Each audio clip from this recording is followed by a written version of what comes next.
What's going on, everyone? How are you guys doing tonight? It is February 5th, 2021, and today we are going to review tonight's episode of Friday Night SmackDown, the fallout from the Royal Rumble, the road to WrestleMania. Does any of it really exist? I don't know. I really don't know. I don't. Tonight's episode of Friday Night SmackDown really seemed like it was all for nothing to me. Not the worst episode in the world, to say the least, but certainly not the greatest. It was tolerable. It was tolerable. The Intercontinental Championship match was fantastic match of the night for sure. The ending, though. The ending. I am not quite sure how to... Where are we going? Like, where do we go from here? Where do we go from here with tonight's ending? Kevin Owens and Roman Reigns again? Is this a way to give us Edge and Kevin Owens versus Roman Reigns and Jey Uso, perhaps? I don't know. Anyways, let me know what you guys thought about tonight's episode of SmackDown. Just want to say thank you to everyone for tuning in here. Philip, Ryan King, good to see you guys. Flash, Ashton, Logan, Chemical Prisoner, how you doing, my friend? Let's see here. Arturo, welcome back. All for Nothing, yes. Safa, how you doing, my friend? Good to see you. Marcel, Roman versus KO 4. KO is getting go away heat from me. It's so overdone. Ooh, yeah, it's very interesting. Very interesting. Nick says Reigns versus Owens feud will never die. We're getting in that territory, man. We're getting in that territory. Miley Man, I'm sorry if I butchered your name. Thank you for tuning in. Warrior, good to see you as always, my friend. Anthony, good to see you as well. AJP, JVOJ, thank you for tuning in. Andre, good to see you again. Ashton says all for one and one for nothing. I like that. Jaden, how you doing, my friend? Good to see you again. You as well, Pro Gamer. James Wheeler, of course, good to see you as well. Hoodie, how you doing, my friend? Hope you're doing good. Chemical Prisoner says, question, who do you see debuting, returning at the Raw after WrestleMania? I'm not sure, man. I'm not sure, to be honest with you. It's still a ways away, and they probably don't even know what's going on. They probably have no idea. Marcel says, KO ain't gonna win. 4 straight losses to Roman is gonna hurt him. I mean, more so than anything, I think it's just gonna drive us all insane. You know, we talk about this all the time, that when you have something that's so special, just leave it at that. Leave it to be. Let it live in that moment. When you continue to do this stuff over and over and over and over, it really just loses its value. And that's what they do that so much. When they have something that is so good, they just copy and paste it every single week until people are finally like, man, you know what? I'm done. Like, I can't take this anymore. I am done. And I think that's where we are eventually going to get to with Roman Reigns and Kevin Owens, unfortunately. Safa says, this is what happens when you have a pay-per-view in 2 weeks. Yes, 100%. 100%. So if you guys don't know, the next pay-per-view is in 2 weeks. It's on the someone can correct me if I'm wrong, but it's on the 21st, I believe. So we have 2 more episodes of Raw and 2 more episodes of SmackDown until we get into the Elimination Chamber pay-per-view, which should be a big deal. These Elimination Chamber matches should be big deals, but they're really not going to be. Nick says they didn't even promote it at all tonight. Yeah, right? Like, like what's going on, man? What is going on? Leroy says, I'm contemplating whether or not getting a Peacock account. Hey, man, so if you have Comcast, you get the free, or not the free, but you get the $4.99 tier, the $5 tier. You get that one for free included. It's worth it, man. It's worth it. They have a lot of good content on there. I am currently going through the entire series of King of Queens. I used to love that show back in the day, so I'm going through it. There's a lot of good shows on there. Even if you're not interested in WWE content, I mean, you could just pay the same amount or even less and get all that extra stuff, man. They got a lot of good stuff on there. Philip says Edge versus Finn Balor. That's the one I would like to see a lot. CM said, Punk says, I want the men's chamber this time around. Yeah, it'll be interesting to see what they do. Someone can correct me if I'm wrong, but the last year's one was the Raw Women's Championship and then the SmackDown Tag Team Championship, I think. Also, before we get too far into the show, if you're here and you haven't subscribed yet, please make sure to hit that subscribe button. You guys have absolutely killed it. We have blown way past 1,000 subscribers. I can't thank you guys enough. And this Sunday, we are going to do a 1,000 subscriber special. It is going to be another Ask Me Anything live stream.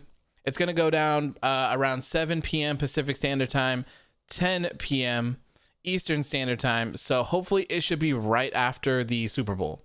So hopefully the Bucks will win, Brady will win. I can come in here, brag and tell everyone how awesome the Bucks are and how awesome Brady is, and then we can chat about wrestling or whatever else.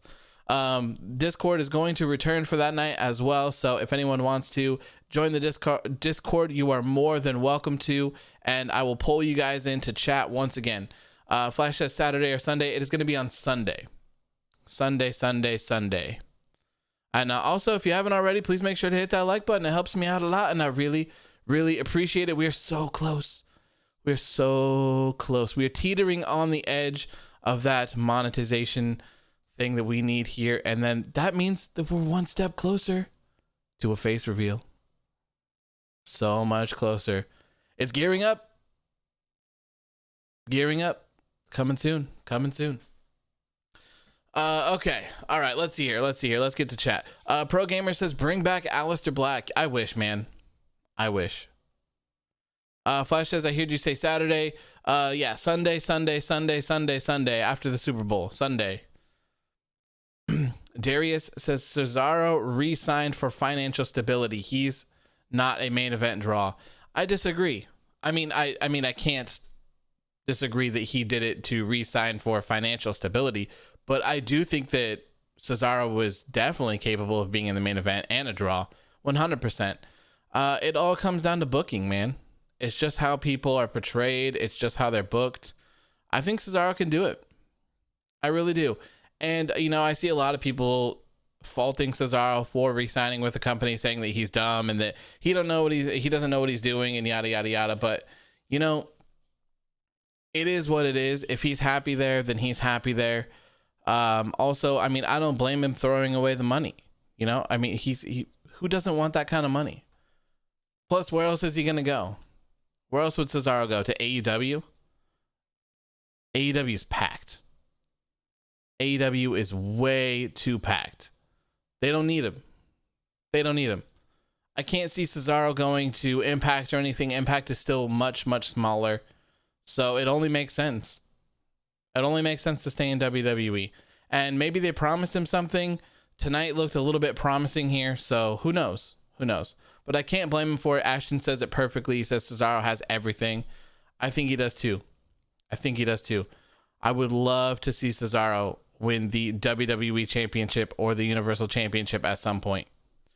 Marcel says Cesaro in New Japan would be money. Yeah, it would, but then he'd probably have to go to Japan, which I don't know. A lot of people probably don't want to do. The financial stability is probably extremely appealing. It's got to be extremely appealing. You know, I probably wouldn't want to leave. Obi James says, you want to talk about Cesaro? How about Apollo Crews? Damn, he is talented. Apollo Crews is very talented, man. I've been saying this for the longest time. Glad to see people finally catching up to it. Glad to see that. Ryan King says, first time tuning in as it is 3:21 a.m. in Scotland. Use the Insta to keep up on WWE shows. Cheers for the content. Thank you for tuning in, man. That's crazy that you stay up that late for these kind of shows. But thank you for tuning in. I really appreciate that, man. I really appreciate that. AJP says, Alistair and Jeff should go to AEW. They're a perfect fit. I would agree. I would love to see Jeff Hardy go to AEW to be with his brother, but didn't he just sign another contract like a couple months ago? I think. Pro Gamer says, when is TakeOver Vengeance Day? It is on February 14th, which is Valentine's Day. Ashton says, main event just showed that god-awful Bad Bunny performance and I turned it off 3 seconds in. Man, I still see people arguing about Bad Bunny all day on Twitter. All day. I think maybe a lot of it has to do with Ryan Satin. A lot of people are giving him shit for liking him and standing up for him and stuff like that. But man, I can't believe that it's almost been a week and people are still complaining about Bad Bunny. Like, who cares, man? Who cares? I couldn't care less. Good for him. Good for him that he's a huge WWE fan and he's getting to have this life-changing moment, like once of a lifetime moment. I can tell you right now that if WWE knocked on my door and they said, yo, you want to come wrestle? Like, hey, cool. Yeah, 100%. I'm going to come in and you know what? No. Don't put me in the ring with that scumbag Humberto Carrillo, all right? We're going straight to the top. We are taking down old man Gold. That is right. That is right. Give me a call. Someone at WWE, give me a call. Sasha versus Bianca at WrestleMania or Riott? I think that's the match. Marcel says, can you believe people are calling people racist for not liking Bad Bunny? Man, people are too crazy these days. There's a lot of other reasons to not like someone other than their race. Isn't his music not even in English though? I mean, not that should stop you from enjoying it or not if you like it. And people love K-pop and stuff like that. There's nothing wrong with that, but it's just not for me. Not for me. Warrior says it's simple. WWE brought him in because of the mainstream attention. You don't have to like his music. I don't, but it's obvious why he's there. Yeah, 100%. 100%. Did it work though? That's the other question. Did bringing in Bad Bunny help them or not? Kind of leaning towards not. But either way, very cool for him to be able to get that opportunity. I think that it's amazing.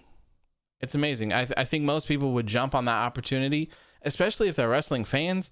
And I heard that he is out there training and everything at the Performance Center. Like, man, I can't complain about that. I can't complain about that at all. Marcel says, how was it mainstream attention when Raw didn't increase ratings? That's why I was saying, did it though? Did it? No, it really did. It didn't. The Royal Rumble didn't help at all. And I mean, I don't know about you guys, but I thought the Royal Rumble was fantastic. I enjoyed the entire show for the most part, and they really didn't get a boost at all. Not a boost at all. Bad Bunny was on the show, no boost. Edge was on the show. Edge wins the Royal Rumble. No boost. No boost whatsoever. It'll be interesting to see how SmackDown does tonight as well, considering that they did advertise Edge. They advertised him on as far back as Monday, I believe, as well. So it'll be interesting to see. Big Chicken says no build for Elimination Chamber. Oh, God. Are people going to kill me again when I say there's no hype for the Elimination Chamber? I can't believe how many people got so mad that I was saying there's no hype for the Royal Rumble. There wasn't. There wasn't any hype for the Royal Rumble. It doesn't mean it didn't turn out to be a good show, because I thought it was. But still, when you're going into something as huge as the Royal Rumble, like everyone should be going insane. It's just like last year's WrestleMania. There was really no hype for WrestleMania last year. It was just like, oh, it's WrestleMania weekend? Oh, it's 2 nights? Okay. Marcel says, Edge didn't increase ratings for Raw or NXT. I doubt it will affect it. Man, the NXT ratings were brutal this week. Absolutely brutal, man. I can't believe those ratings. Down like, what, 110, 120,000 viewers or something like that, with Edge being there and being teased for the show. Yeah, I saw Dave Meltzer called the NXT ratings a disaster. I mean, I think that's something that I want to talk about at some point, maybe like in its own stream. But like, what's left for NXT? For being on Wednesday nights and for getting their viewership up? I don't know. I don't really know what's left. It doesn't seem like Bayley and Sasha Banks, when they went down there, they didn't really draw anything. I don't think Charlotte drew anything. Edge obviously didn't draw anything for NXT as well. Finn Balor went back and is a full-time there. He hasn't helped them out at all, really, in terms of ratings. They're still pretty much where they are. Like, is this just where NXT is always going to be? It's very interesting. Like, I really wish that they would just move days. I really do. I think it's time to stop worrying about what AEW is doing. And it's really time just to focus on NXT. NXT is not a bad show. NXT is not a bad show by any stretch of the imagination. Is it as good as it used to be when it was on the network? No, I don't think we'll ever get back to the special feeling that NXT was back in the day, but I still don't think it's a bad show. Not in the slightest. I just think that they're trying to fight the wrong battle. And it's time to just get it over with, switch to Thursday, and just be done. Just be done. You're not going to stop AEW from doing what they're doing. And look at what they're doing. How is NXT supposed to compete with AEW? Okay. NXT cannot compete with AEW, period, on a normal day. Now you're trying to tell me that NXT has to compete with AEW, Impact, and New Japan Pro Wrestling all combined into one? And you could throw Stardom in there as well. You could throw NWA in there as well. You could throw AAA in there as well. Like, bro, I think it's over. Like, it's over. Just move. Marcel says, Meltzer said NXT and AEW have 200K that switch in between. So if NXT isn't there, AEW would be doing high 900K and low million on average. And then, so what? NXT would be doing around 700,000, 800,000 a week. Hey man, those sound like good numbers to me. Those sound like really good numbers to me. NXT, they charted for like a week or two, but now they're back to being off the charts as well. I mean, it is a top 50 and they did rank at number 51 this week, but man, it's not a good look when your quote unquote opponent is in the top 5 every single week and you're not even on the charts. It doesn't look good. He said high 800, low 900. So how would you not trade that? How would you not trade off for that? It's crazy. It's crazy. And there's a lot of people that think that NXT might be going to Peacock, which is something that I just remembered, that there was the Q4 post or conference call. And I can't remember what the guy's name is. Is it Nick Khan? Kevin Khan? I think I have it saved on my phone here. Let me see if I can bring this up. Nick Khan. Let me read this here. So this is posted by Fightful, and this was about the Q4 earnings for 2020. Okay, so this is what was his name? Nick Khan. So this was about their declining numbers. He says, "We don't believe we've lost eyeballs. We believe eyeballs tend to shift from linear to digital platforms. If you look at our Facebook numbers, which are significantly up the last 6 months or so, including the revenue against those numbers, we think the eyeballs are there. We're always looking to grow ratings. Now that we're coming out of a competitive presidential race that a lot of people were focused on, we're still all in the midst of a virus that a lot of people are focused on. We believe with the continued great in-ring..." Really? I have to read this. "We believe with a continued great in-ring product that the eyeballs are continuing to grow and will result in more linear eyeballs as some of the other stuff that I just mentioned passes. We feel good about our position and we think our network partners do as well." Really? "Don't worry about our ratings because we have Facebook fans." Pretty much where we're at. Like, really? Alex says, "But where's Raw most weeks?" Raw has been in the top 5 pretty much always. I think they're pretty much always in there. If they're not in the top 5, I think one of the hours slips to 6 or 7. But last week they were 1, 2, and 3 in their 3 hours, and the week before I believe they were 1, 2, and 4.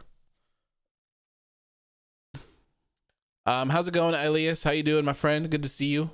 Jeremy, good to see you as well. I don't know how that they could say that their ratings aren't down because they have eyeballs on Facebook. If that's the route that you want to go, why would you even have matches? Just post pictures of people holding up their hands and be like, "Hey, Big E just beat Sami Zayn and Apollo Crews. Why do you have to have a match?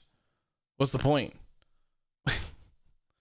Marcel says, "Nick Khan said that the India show was watched by 20 million people in India, and the WWE fans were so full of themselves, even though wrestling is so popular in India, that Impact used to do 14 million. Yeah, I don't quite understand. And you can't verify that viewership. You can't verify it. So they can say whatever the hell they want. And there's no way to verify it whatsoever. And even if they did, cool, what does that do for us? And honestly, if they really did have 20 million viewers, why don't they just cater their shows to them? Why don't they just become an India-based promotion? If they can get that many people to watch it every single week, why not?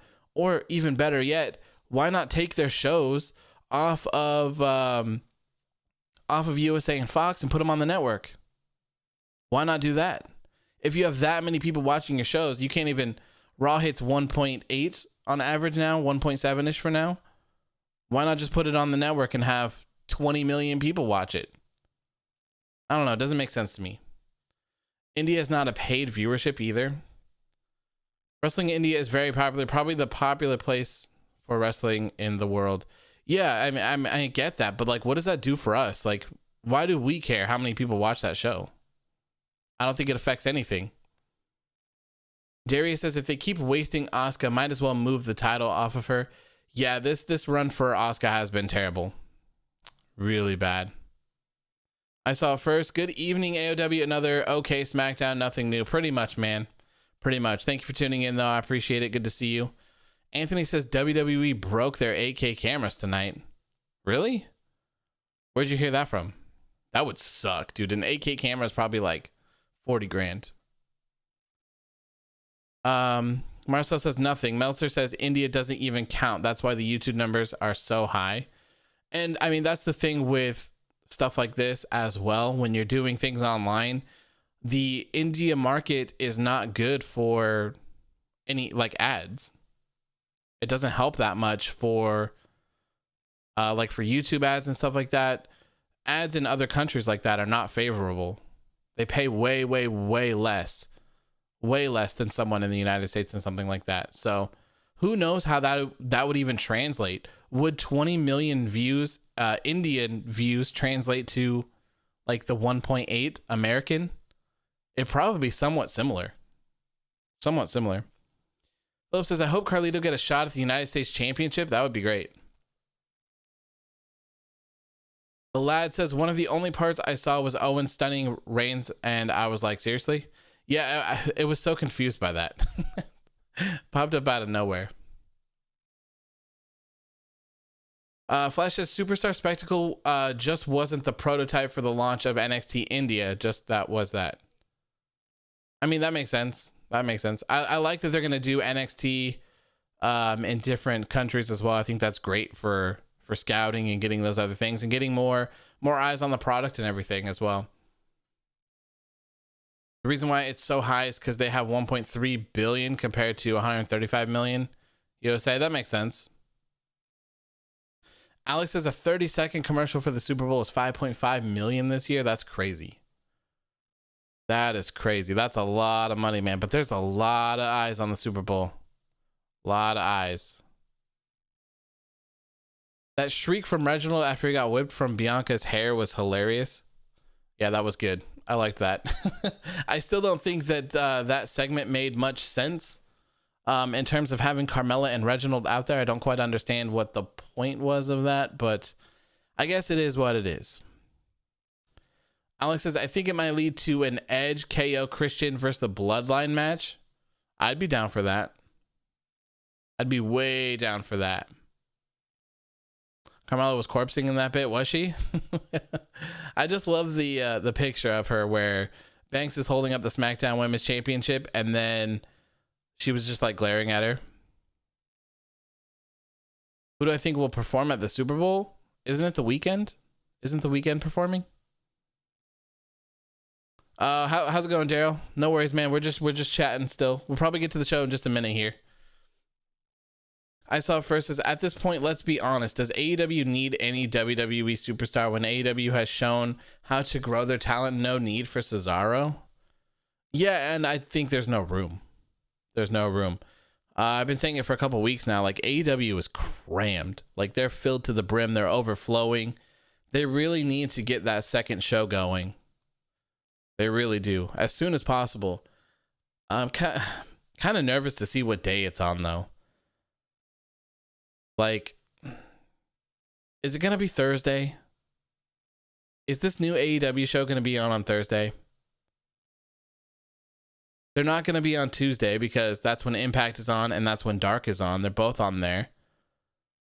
Monday is football and Raw. Friday, they're going to do Friday? Compete with SmackDown? I don't know. It'd be crazy. But then, you know, if if AEW has a second show that's on Thursdays and NXT went to Thursdays, that'd be interesting. That'd be very interesting now, wouldn't it? Flash says AEW is going to have a second show. Yes, they've announced it quite a while ago. It's going to be 1 hour. 1 hour. Marcel says AEW really tried to fit everything on Dynamite. They need a second show. I agree. And they need to do it as soon as possible. I saw first says, I can invest on a AEW 3-hour show with you. No.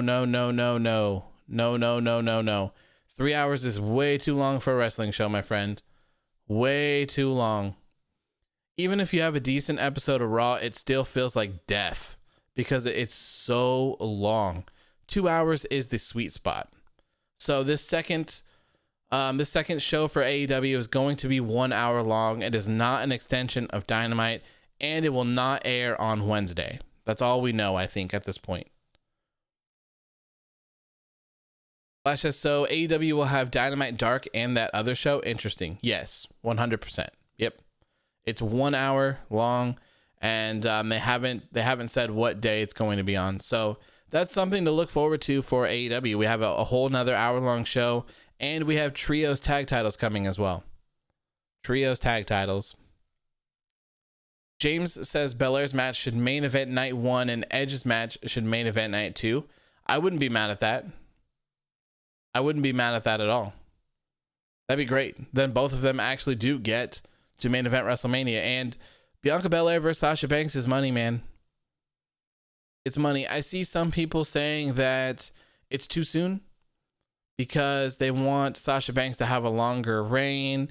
They want her to win at WrestleMania. So a lot of people are saying that they want to see Bianca Belair and Asuka, but I see Sasha Banks and Bianca Belair being money. Marcel says, I see a lot of people saying Paul Heyman is useless in the Roman role. He does not need him. I would agree to a certain extent. Yeah, I would agree, but I think that they did it as just a shock factor. I think that's what it was at the beginning. But at this point, yeah, I don't know, actually. He does do a lot of other things for Roman that, you know, like he goes and talks to Adam Pearce or pulls the strings and other things. So I don't think he's completely useless. But in terms of like the promos and stuff like that, yeah, I don't really think that he's needed. Leroy says, I like how SmackDown is easier to watch than Raw, and I think it has everything to do with it being 2 hours. I do. I think Raw would be much more watchable if it was 2 hours. I really do. Nick says, Bianca versus Sasha. Maybe that way Asuka can finally defend on a pay-per-view. Yeah, right. Ashton says, Paul Heyman doesn't talk as much when he's with Roman. Yeah, he's not really needed, though, too. I think everything that Roman has been doing is fantastic. I just wish that they would change it up a little bit. I don't think that we need such a cookie cutter episode every single week. For the heck of it, Bianca goes for the NXT UK title. That would be very interesting. Shelvis, how's it going, my friend? You haven't missed anything. We're just about to get into talking about the show here. I saw first says, I believe the second AEW show will launch after the NBA season since TNT currently has 2 nights of NBA coverage, Tuesdays and Thursdays. Fair enough.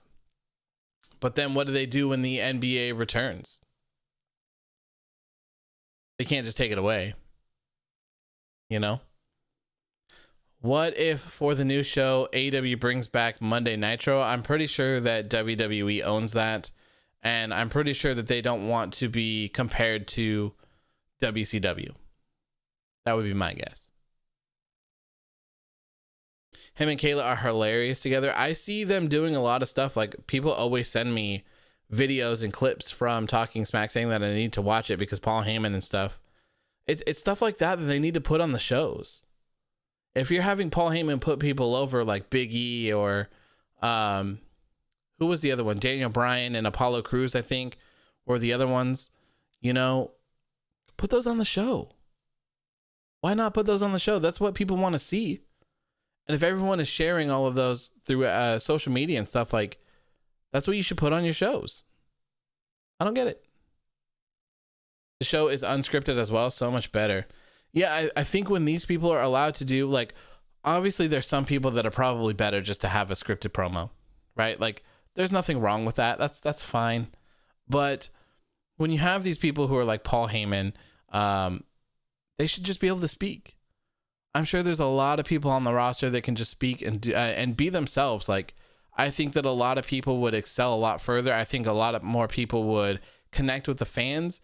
Even you could take Drew McIntyre as an example, where he wasn't really connecting with people at first, and then you could see a huge change in his attitude. It really seemed like they started letting him be himself, and that's when he really started connecting with the fans. And I think that's what they need to do with most people. Ashton says, I like talking smack because it feels like a shoot. Mustafa Ali is cutting killer promos. Yeah, I mean, that guy is incredible on the mic, man. That is absolutely incredible. I wish it would translate to the screen, though. I really do. It's a shame. It's a shame that they put someone like that in the position that they're in. It's crazy. Absolutely crazy. There's really nothing to talk about in terms of Carlito, man. Maybe on Raw. Maybe he'll be on Monday Night Raw next week. That would be pretty cool. But as of right now, I haven't really heard anything about him. Is WWE going to have a Hall of Fame this year? I have no clue, man. I have no clue. Yes, Saf, I did see what Ali tweeted about Hogan. He's right. He's right, man. But still, Ali can do anything and everything he wants in this entire world. He can cut all the amazing promos that his heart can desire. It's still not going to get the Foot Clan over. I'm sorry. It's not going to happen. It's never going to happen. I promise. Daryl says, how would you feel with Edge versus Balor at Mania? It seems like something you'd like to see. Oh, absolutely. Absolutely. I would love to see Edge versus Finn Balor at WrestleMania. The only problem is Edge has to lose. Edge can't win that. I wouldn't want to see Finn Balor go down that way. Ashton says, you can't forget about The Miz with the promo of the freaking year on Talking Smack. Oh, man, I know. I wish that wrestling promotions would understand social media a little bit better and understand people like me and what I do. It's a real shame that, I always want to post that video. Always want to post that video. I took the risk and did it last year sometime. I think it was on the anniversary, on like the day that it happened. I posted it, got in trouble for it, of course.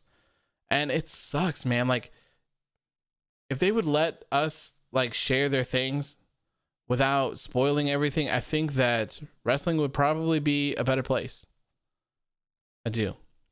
Game companies have realized that there is a correlation between people streaming their games and people recording their games and putting them online. I really, really, really wish that wrestling promotions would feel the same way. There's nothing wrong with taking a couple second clip and putting in a YouTube video and talking about it or highlighting something like that. Everyone's just so money hungry for those YouTube clicks and everything that they just take everything down. It's a huge shame. There's tons of games that I've purchased just because I watched someone play it on stream, or just because I watched someone's playthrough of it. Tons of games. So it's really a shame that they don't feel the same way about that. The Miz is very underappreciated in my opinion. I would agree with you. I like The Miz. I think that he's great. Where he's at right now is god awful. And he doesn't deserve it. He can be funny and goofy and still be a threat and still wrestle. It's not good where he's at right now. I miss the 2016 Miz. Whenever the Miz when he was running around with the Intercontinental Championship with the Miz Taraj and stuff like that. Oh, incredible, man. Absolutely incredible. Talk about the Intercontinental Championship as well. Like, look at where the Intercontinental Championship was back then and where it's at today. Two completely different scenarios, man. Mid-card WWE championships. Oof. And actually, if I'm being honest, pretty much every WWE championship is a oof. The WWE championship itself has risen quite a bit with Drew McIntyre's reign. The Universal Championship has risen a lot with this Roman Reigns reign, if you will. The rest of the titles, man, not so much. Not so much. Chemical Prisoner says Mistrage was 2018, I think. I think you're right. Ashton says when he impersonated John Cena, the one episode of SmackDown was Money. That was good. And that's how you can be goofy and still be good. You know, I don't really think that you need to be goofy and be a huge loser. You can do both. The Miz is a former world champion, man. Like, what are they doing? He's the Money in the Bank briefcase holder. What are they doing? It's just so devalued, man. And, you know, on the other side, for the women's Money in the Bank, no one even held it because Asuka just got handed the title after the win. James, I saw your birthday. Where was that? Your 15th birthday is coming up. Happy early birthday, my friend. Happy early birthday. I hope you have a good day for that. Marcel says TNT and New Japan Pro Wrestling mid-card titles are the only important ones. I would agree. Tanner says Bo Dallas should return and get a title shot. I heard that Bo Dallas was at Raw. I believe he was backstage at Raw, but I don't think that he's returning or doing anything. I just think that he was there. Warrior says WandaVision today was nuts. Yes, it was. I love WandaVision, man. That show is really, really good. Really, really good. One of my favorite Marvel things I've seen, for sure. Easily. James says, did you see that tweet from Donovan Dickhead? Wish the New Day eats nothing but dry pancakes. That's pretty funny.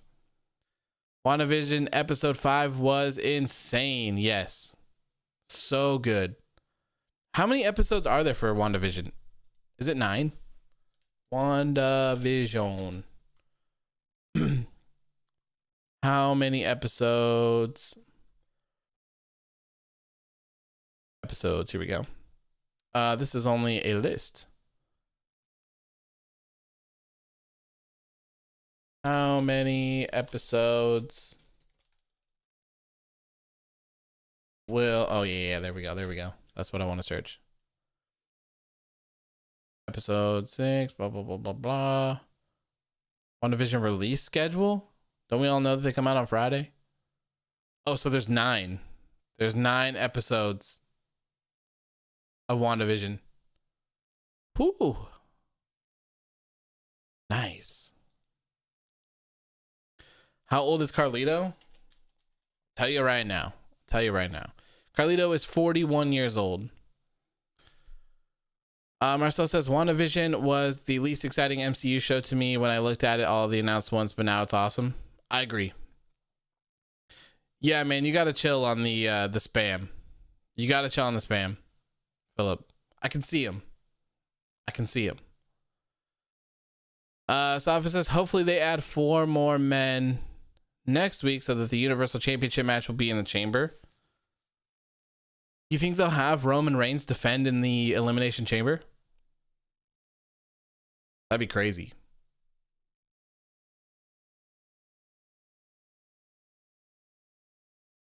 Folks forget how young Bo Dallas is. He's only 30. That's crazy. That is crazy.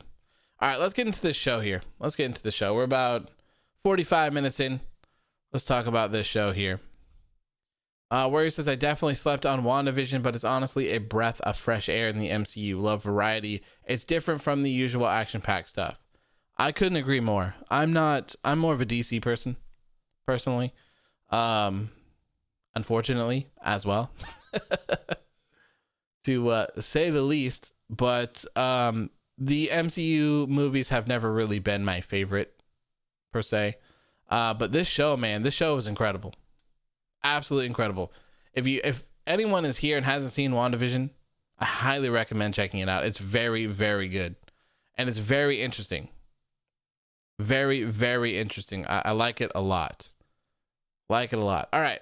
So the beginning of tonight's episode of Friday Night SmackDown, you guessed it, started off the same way as it always does, with your tribal chief, Roman Reigns, Paul Heyman, and good to see Jey Uso return.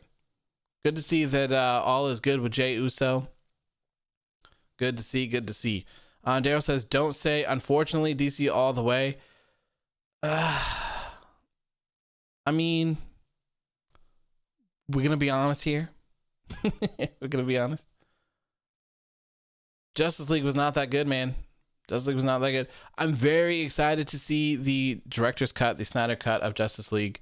I loved Man of Steel. I loved Batman vs Superman and stuff like that. So I like Shazam and Aquaman too. Those and Wonder Woman. Those are pretty good movies as well. But I liked that dark, gritty Zack Snyder stuff. So who knows? Who knows? Philip says, I think Carlito's going to get a title shot at the United States. It's possible. It's very possible. A lot of people love him. So Daryl says Marvel got the better movies, but DC got the better TV shows. Yeah, the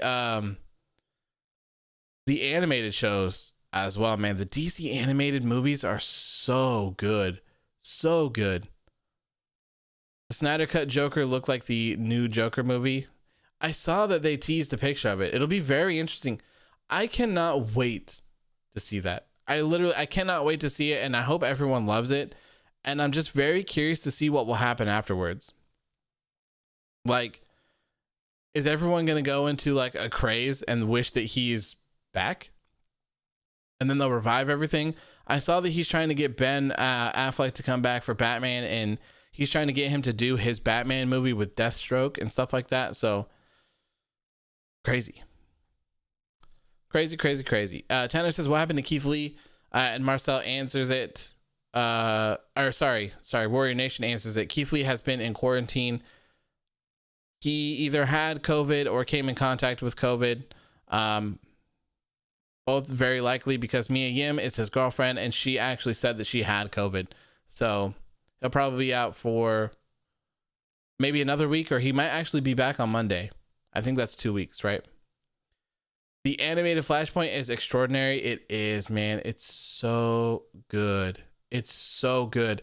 And I was so excited when they announced this Flash movie and stuff like that, because I was sitting here and I'm thinking like, man, Ezra Miller, he's going to deliver that note to Ben Affleck from his dad. And I'm like, I'm going to cry. I want to cry just thinking about it. Oh, it's so good. But now it's not going to happen. Did you see Kenta's response to being called a 205 Live jobber? No. Who called him that, by the way? I mean, I did today it was a joke, but I can't believe that anyone would actually say that and say it seriously.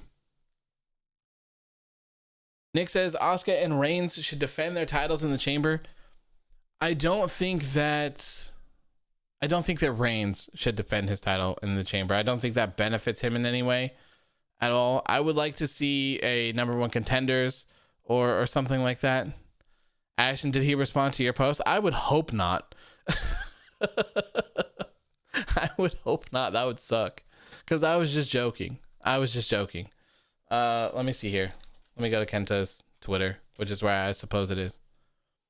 There's a couple people that have gotten mad at me for the things I have said. Eva Lise got mad at me. I don't know why. I was wishing her the best. And she was literally in an interview where she said that she did those things, and I just mentioned them, and she's like mad at me. Lindsay Dorado was mad at me because I said that they were getting a SmackDown title shot. LOL. I don't know. He got mad at that for some reason. It's not my fault that they're not booked until something is supposed to happen, and then they just randomly show up. Okay, so some guy named the Messiah. He said 205 Live jobber, and he said former 205 Live jobber who is trending worldwide on Twitter and living rent-free in your head. Life is wonderful. Beautiful. Absolutely beautiful. Under the Red Hood, yes, incredible as well. The Red Hood is my favorite character. And that's why I think I'm going to buy that new DC Knights game. Batman Gotham Knights game, whatever the hell it's called. You can play as Red Hood in it. So hell yeah, man. Who is taking down Roman? I don't know at this point. I thought it was going to be Daniel Bryan, but I guess I'm wrong. It looks like he's putting everyone over. Maybe it'll be Shinsuke. Maybe it'll be Cesaro. I don't know. I don't know, man. Was Keith Lee supposed to win the Rumble? I'm not sure. Not sure at all. It would be interesting if that was the case. Very interesting. I guess we'll kind of know what happens when he comes back. Marcel says, imagine if Gold beats Roman. Oh, that's still a possibility, guys. It's still a possibility. If Edge does not challenge Roman Reigns, he needs an opponent for WrestleMania. And Gold is supposed to have 2 matches this year. I don't see him going to Saudi this year. WrestleMania is probably the one. It could still be Roman Reigns versus Gold at WrestleMania. I hope it's not. I hope it's not. I hope it is not. But if it is, at least that is the end of him for this year. And then we just have one more year of him having 2 matches. God, I don't know. I don't know. Man, it seems like we need to have like a DC animated or just a DC stream. I love it when you see people that love DC animated movies and stuff like that. It's awesome. So good. Anthony says, at WrestleMania, it will be AOW versus Gold. Hell yeah, man. Hell yeah. Let's go. Let's go. Okay. Let's get to the show. I got distracted. Anyways, in typical fashion, your tribal chief, Roman Reigns, opens up the show with Paul Heyman and a returning Jey Uso. Like I said, very good to see him back. The opening promo, even though I'm tired of seeing Roman Reigns open up the show every single week, it's still good. It's still good, man. He's killing it. He's killing it. He is easily the best thing that WWE has to offer right now. Roman Reigns is on top of the world, and he's not lying. He's not lying at all. He is the main event. He is the shit. He's the king. He is the head of the table right now, without a doubt, 100%. Are you guys talking about the Kenny Omega video? The Kenny Omega video from BTE? That's a good one. Melee says, did you hear that Butch Reed passed away today? Yes, rest in peace to Butch Reed. Another fallen soldier. Very, very sad to hear. Very sad to hear. Anthony says, Roman scared me when he screamed his hat off. Sava says, I loved when he started yelling. I like it as well. Like, I like the dimensions of Roman Reigns right now. Like, I love the cocky asshole, like, I know I'm the best there is, just kind of smooth talk. You know? I'm the head of the table. What are you going to do about it? You can't do anything about it. I'm soft-spoken. I don't give a shit. And then being able to turn it into the rage right there, oh, that's so good, man. And that's what I thought was so good about Kevin Owens' promo, I believe, last week as well. Like, just seeing the passion and seeing people be multidimensional, it's very good. So I really, really liked this. Just like Warrior just said, Roman yelling actually feels special because he hardly ever raises his voice.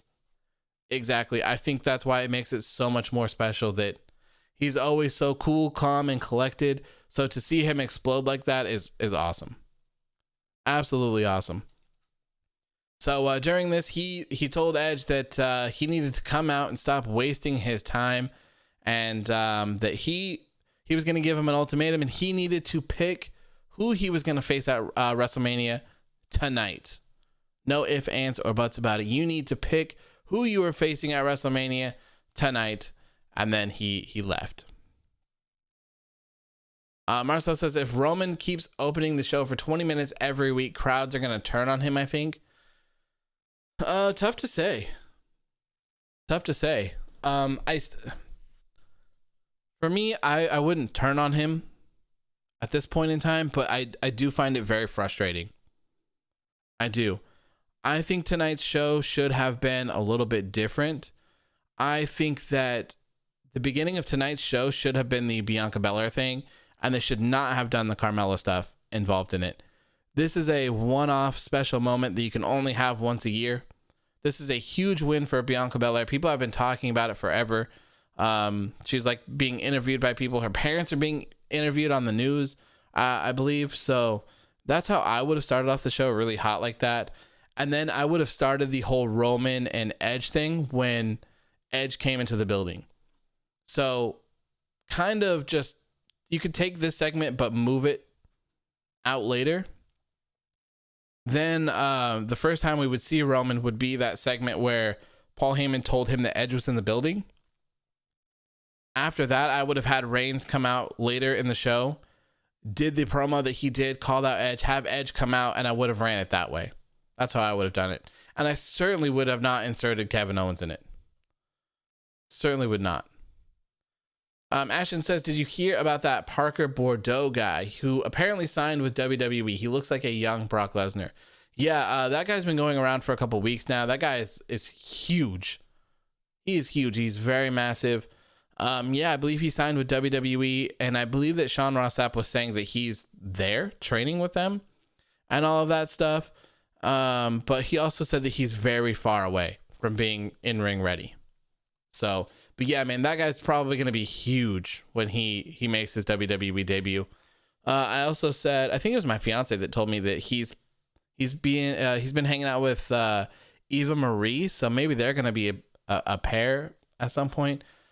But I mean, I don't know how true that is if he's not really anywhere near being ready. Kind of interesting. Warrior says, did you see Matt Riddle's tweet about Parker being like Lesnar? Yes, I did. Yes. So good, man. I love Matt Riddle. Anthony says, I hate the fact that WWE does not use their intro or theme song to start their show anymore. You're right. They haven't done that for SmackDown for a while, right? They've been doing it for Raw, I believe, or at least one of the ones in the last week had it. I saw first as waiting on an Usos versus Edge and Christian match. I'd be down for that, man. I'd be 100% down for that. There's a lot of speculation on Christian being a part-timer, I guess, or having a return. So I would love to see it. A lot of people are wanting Big E-O's Christian and an Intercontinental Championship match. So that's circulating as well. We could definitely see that. Lots and lots of options for Christian. And I hope that they don't advertise it. If he does show up, I hope that he just shows up. I think that'll be incredible. You feel like Eva Marie will face Asuka at Mania? I hope not. I hope not. Oh, that would be brutal. Next up, we saw a rerun of a match that we've seen for the past 3 weeks now. This is Dominik Mysterio versus King Corbin 3. Anthony says another wrestler got fired today. Who? I didn't see that. Who? I'm pretty sure you guys are all on the same level with me here. No one wants to see Dominik Mysterio versus King Corbin. This is terrible, man. Why is this still on my TV? And actually, you know what? I wanted to tell you guys. Someone asked me in my comments, or they just asked in general, how long has King Corbin been King Corbin? And I looked it up, but I accidentally closed it. But he's been King Corbin since like September 19th of 2019, I believe.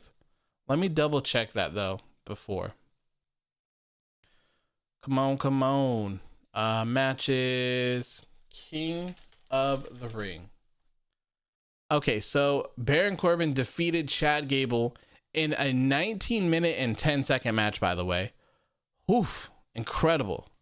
On September 19th, 2019. That is how long King Corbin has been a king. September 19th of 2019. Nick Bennett says, I asked you that on IG. Oh, perfect.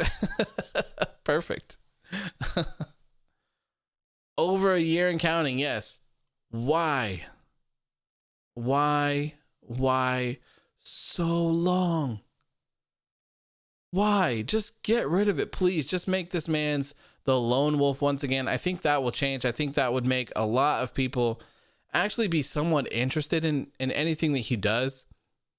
I know that they're probably like, oh, well, Baron Corbin is probably the best heel that we have. Like, everyone thinks he's an asshole and no one likes him and yada, yada, yada, yada, yada. And yes, that is true, but for the wrong reasons.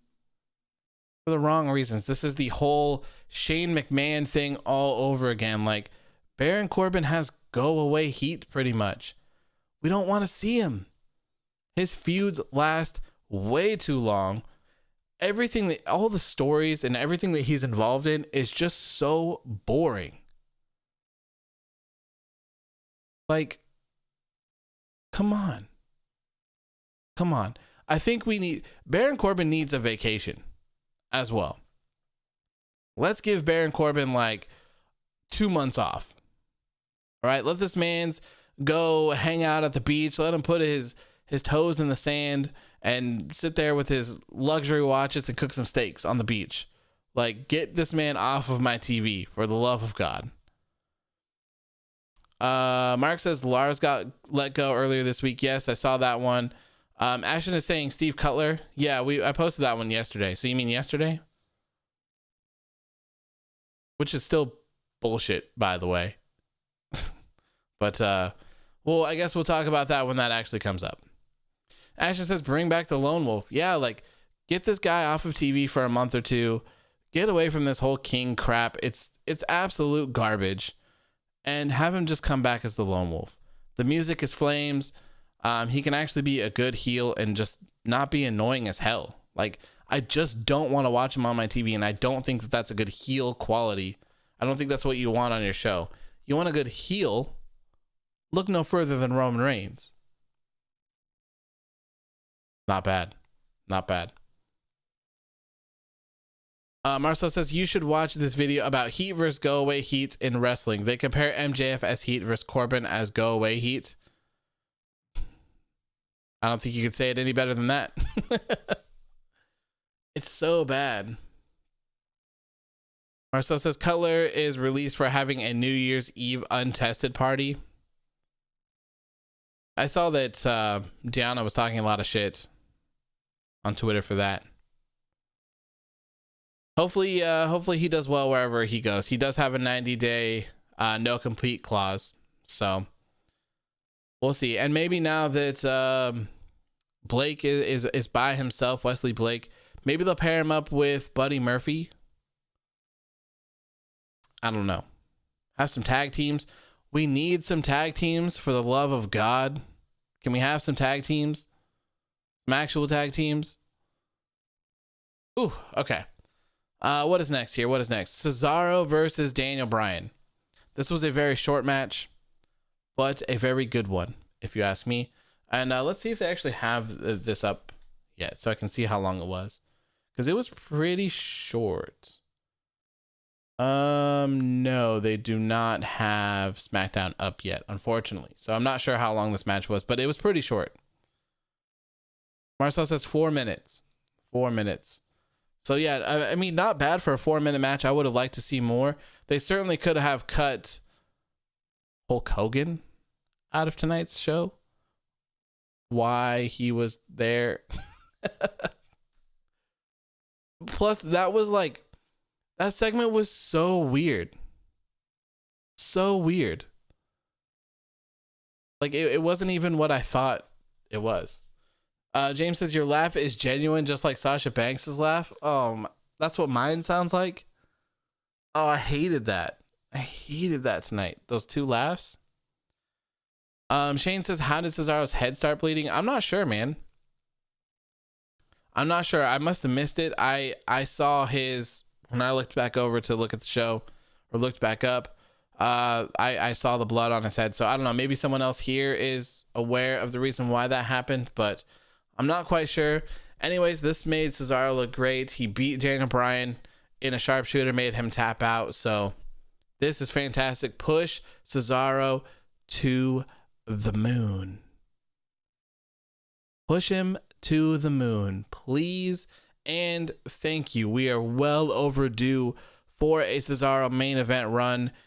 This man needs to have a world championship over his shoulder, and if some way, somehow, it could be the world heavyweight championship, I would die happy.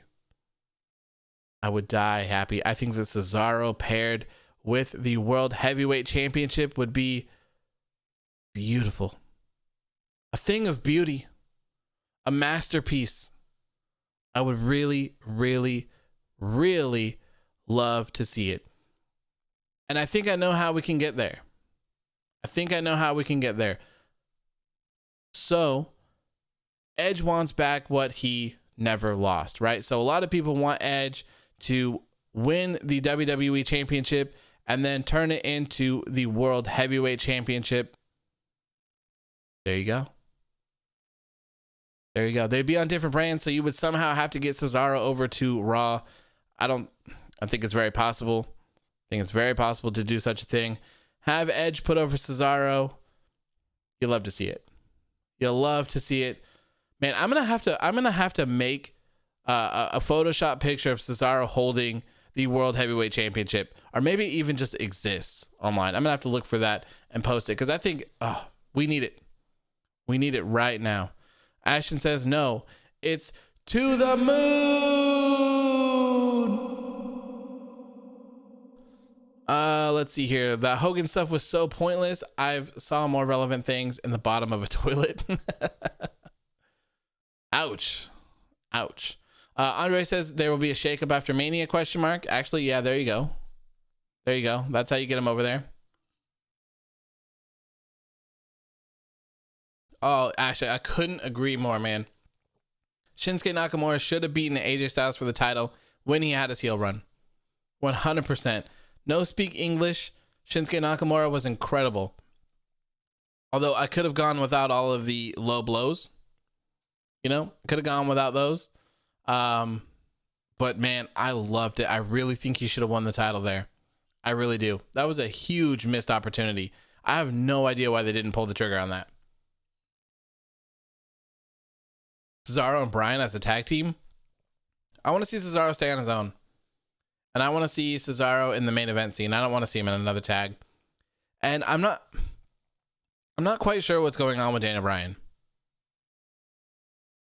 I'm not sure if he's transitioning to part-time right now or if he's going to do it later. I'm not quite sure on what the timeline for Daniel Bryan looks. And a tag team I don't think would work. Marcel says, no speak English. Nakamura kind of sucked, to be honest. He was low blow hungry and the matches were meh.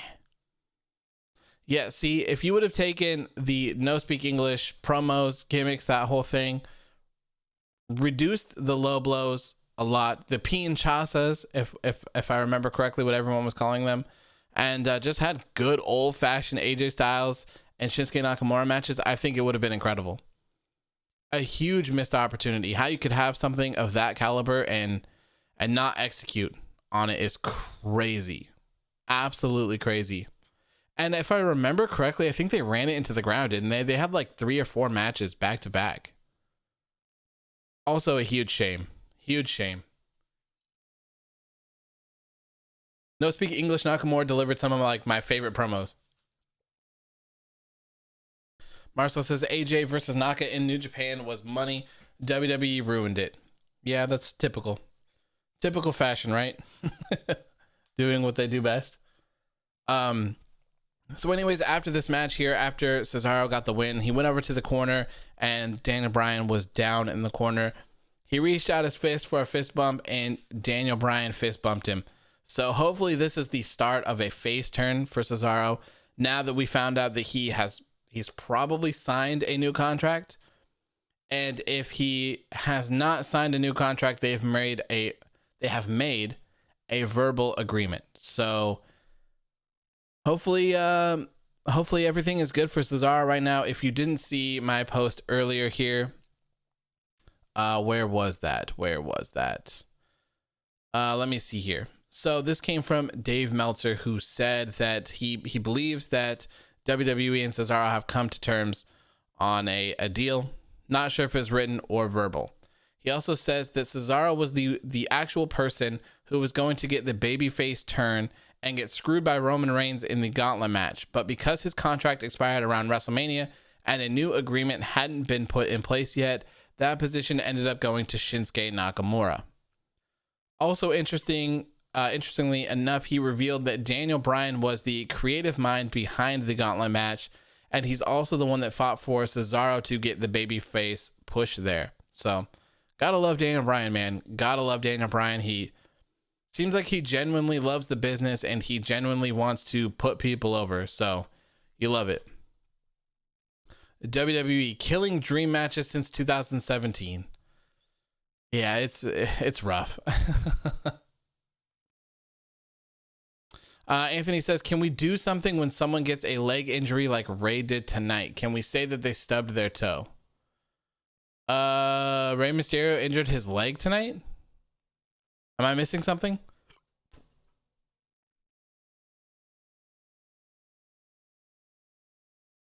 Marcel says, Meltzer said the only reason the door was opened was because New Japan really wanted Moxley. He was the key.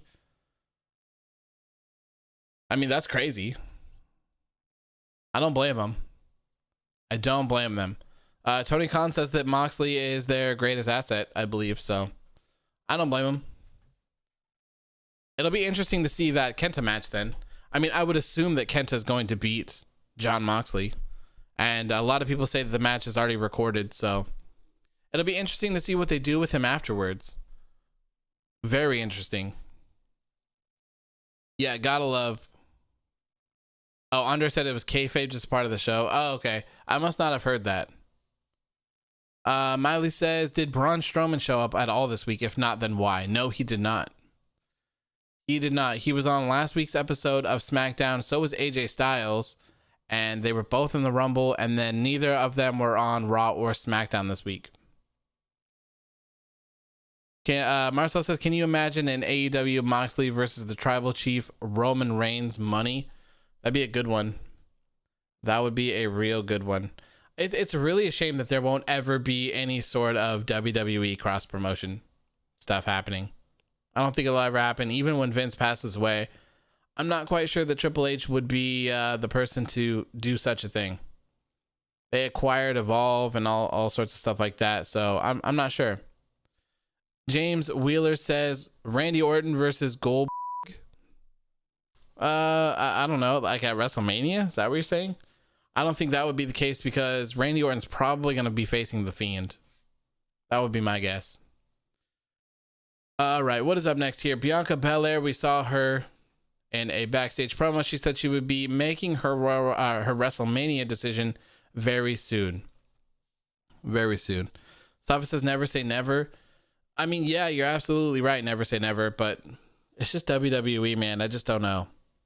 I don't know. I feel like their egos would be too big. I feel like trying to figure out those matches and who wins would be a pain in the ass. A real pain in the ass. Marcel says people would get back into WWE more if they had crossovers. Probably.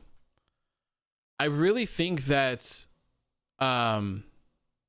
if WWE just let people wrestle, I think they'd be in a much better position as well. Every match tonight felt so short. It was like every single thing on this show was like 5 minutes or less, except the Intercontinental Championship match. The rest of it just felt so short and like worthless. That's why I titled this week's episode All for Nothing. This whole entire episode just seemed like it was all for nothing. Like what really happened here? Not much that we haven't already seen. Ashton says people wishing that VCam would die should be ashamed of themselves. I agree.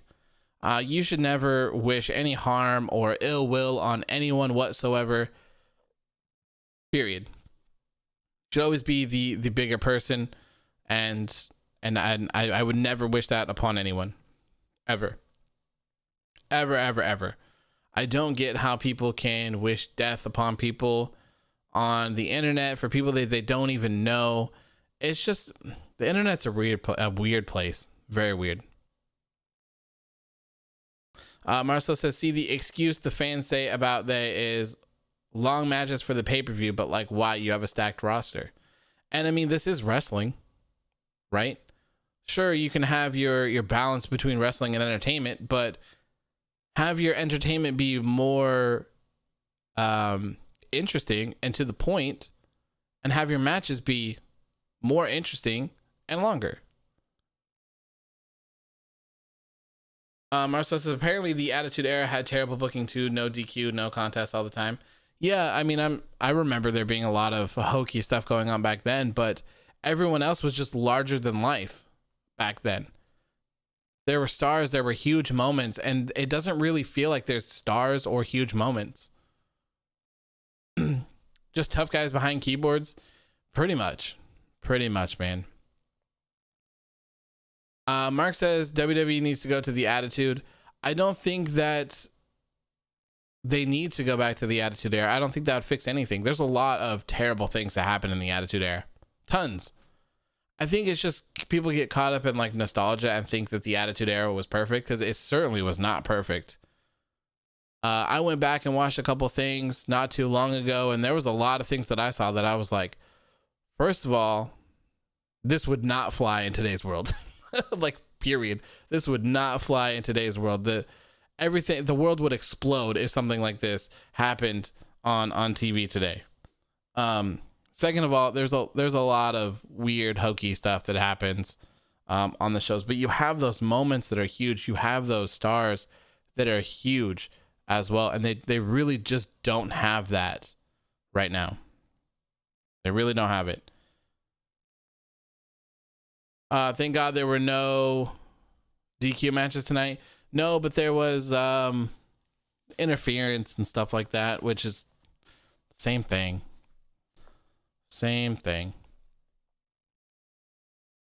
You had The Rock and Stone Cold, which was enough. Yeah, I mean, those are huge. We don't have those right now. We don't have a Rock, a Stone Cold, a Undertaker, a Shawn Michaels. Like, those people aren't here right now. Like Al Snow eating his dog. Yeah. There's a lot of weird things from back then. Ashton says that Lana, Hana Kimura, and yes, even Nia Jax and Gold don't deserve the hate that they get. So for me, it's all about how you phrase it, right? If you don't like the Nia Jax character, then you do not like the Nia Jax character. It has nothing to do with the person. If you do not like the Gold character, which I do not, then you do not like the Gold character.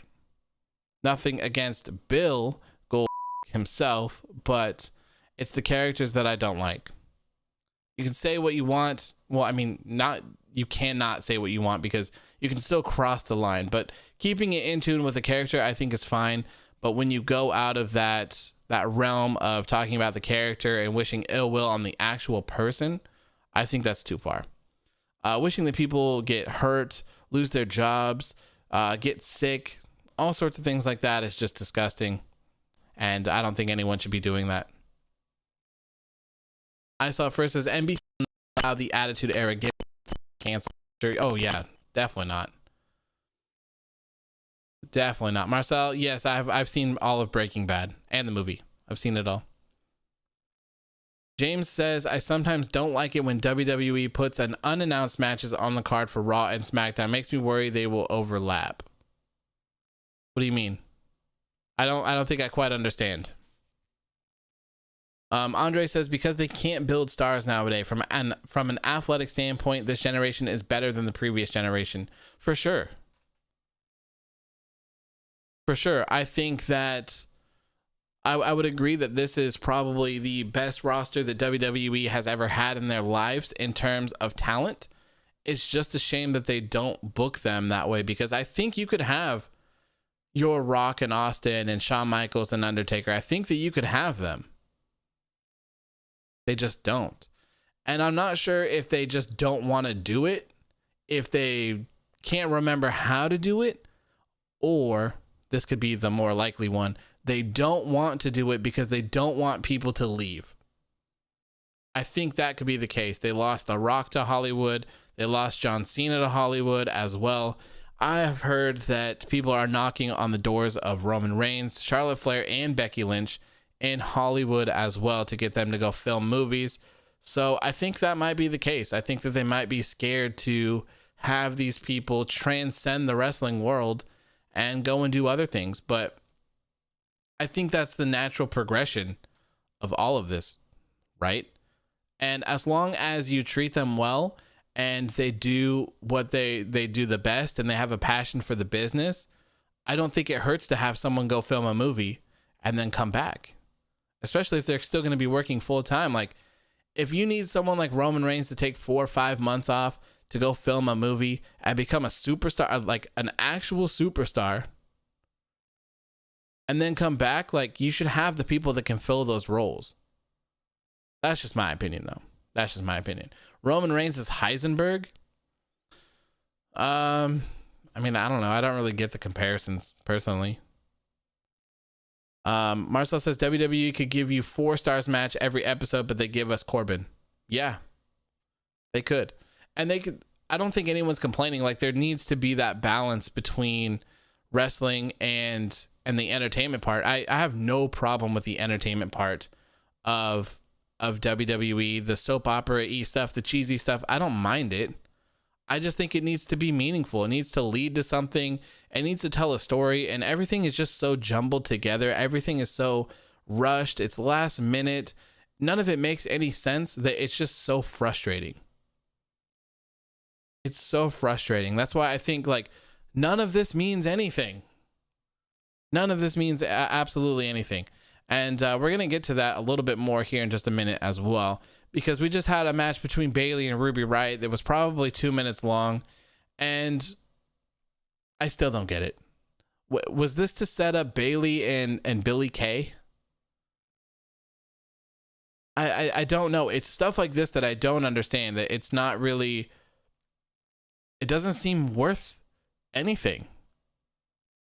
What is the point of all of this? Ashton says Sasha is overrated and has the cringiest fan base. I've never been a huge fan of Sasha Banks personally. I do think that she's good and stuff. I definitely think that she needs work, but she's personally not for me. Not for me. Although I do still think that Sasha Banks and Bianca Belair is the match. I think that's the match. Roman could be a good actor, but Sasha can't act. I haven't seen The Mandalorian, which is a huge shame. I know. I need to watch The Mandalorian. I will get to it. I promise I will get to it. So I haven't seen her act yet or anything, so I'm not quite sure. Do you watch the EG Flames 2K20 Universe live streams? I do not. I'm not familiar with who that is. I don't really watch any wrestling content online, to be honest with you. I mean, I do watch Chris Danker's Wrestling Empire videos, but anything 2K related I haven't really watched in quite a while. I think I watched some playthroughs of people doing the 2K20 career mode after I did it, but other than that, I don't really consume wrestling game content online anymore. Ashton says you say one bad thing and you have 50 plus Sasha fanboy accounts after you. Oh yeah, man. I've been there. Been there before. I'm surprised I don't get much more hate for the it's boss time posts. If I remember correctly, I think back in the day that it pissed off a lot of people, but I think it kind of died off because I do it so much. Andre says, I totally agree with you. If wrestlers leave to do films, they could bring more fans with them to increase the ratings.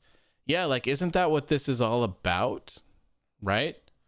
Like, instead, sure, you can still do those things where you bring in your Bad Bunnies, your Floyd Mayweathers, your Shaqs, your Gronks, like whatever the hell it is you want to do. That's fine. But why not just have your own people do that? Right? It makes a lot more sense, right? If Roman Reigns leaves and does if Roman Reigns gets a lead part in a movie, leaves and does an interview, what kind of questions do you think they're going to ask him? Of course, they're going to ask him about his job, what he does for WWE. It's going to get a lot of publicity. It's going to put a lot of eyes on the product as well. And he'll come back. More eyes are going to see him. Maybe if someone's flipping through the channels and they see Roman Reigns on there, they're like, oh, I know this guy, right? From something. What is this guy from? A movie I just watched. Oh, well, maybe I'm going to check this out. Like, I think it's all part of everything. I think that they're just too scared that someone like Roman would get the taste for a movie and then be like, wow, I can make this much money in this amount of time and I don't have to absolutely destroy my body every single day. Probably seems pretty appealing. But if you have the passion for the business, they'll come back. They'll come back every single time. So I don't see an issue with it. I don't see why they don't just do it. There's going to be a time where they lose those people anyways. Look what happened. If they're scared of Roman, Becky, and Charlotte leaving for doing movie stuff, they literally just had an entire, year without Roman, without Charlotte, and without Becky Lynch. It's only now that they just recently got them back a couple months ago. I don't get it. You should always be prepared. You should always be prepared, and they really are not. Others called Sasha Banks terrible. You're fooked. I didn't call her terrible. I don't think that Sasha Banks is terrible. I just said she's not for me. Sasha Banks is not for me. Not at all. Nothing against her. Just not for me. Doesn't connect.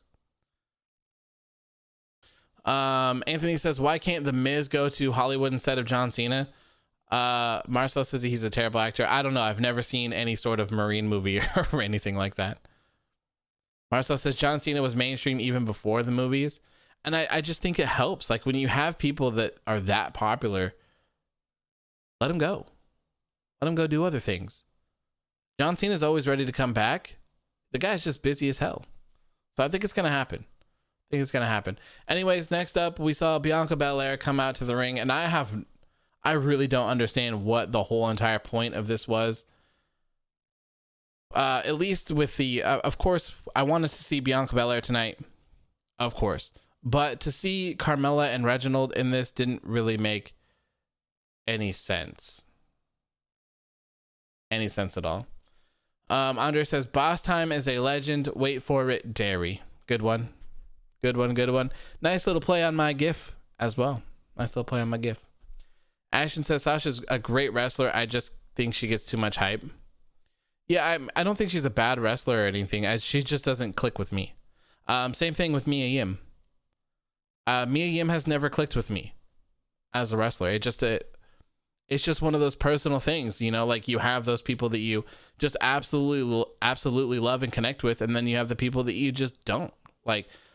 Andrade is probably my favorite wrestler in the world. Why? I have no idea. I like Andrade. I like his moveset. I like his music. I like the presentation. I loved him and Selena Vega being together. But that's me. I'm sure there's a lot of people that think that Andrade is boring, can't speak English, and doesn't deserve anything. I completely disagree. And I just think it's really about how you connect. And I think that's what's so important about having so many people on the roster and being on TV is that people can actually connect with these other people. Ashton says John Cena's been back. You just can't see him. Maybe him and Batista. Batista's just standing there really still.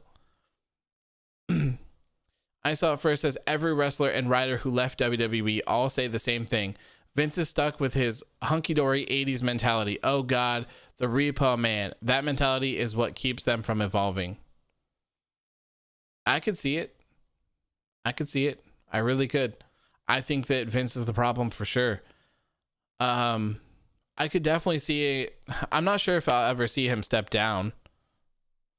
Hopefully when he does, Triple H takes over, but I'm not quite sure what the company's going to look like when that happens. Imagine having 3 NXTs. Life would be great. And I wonder if Triple H wants to move NXT off of Wednesday. You would have to imagine that he doesn't want to put up with the bullshit either, and he just wants to run a good show. Imagine having to worry about what someone else is doing all the time and trying to compete with them.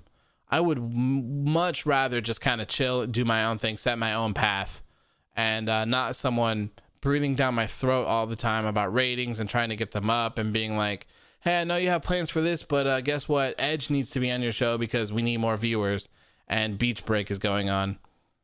So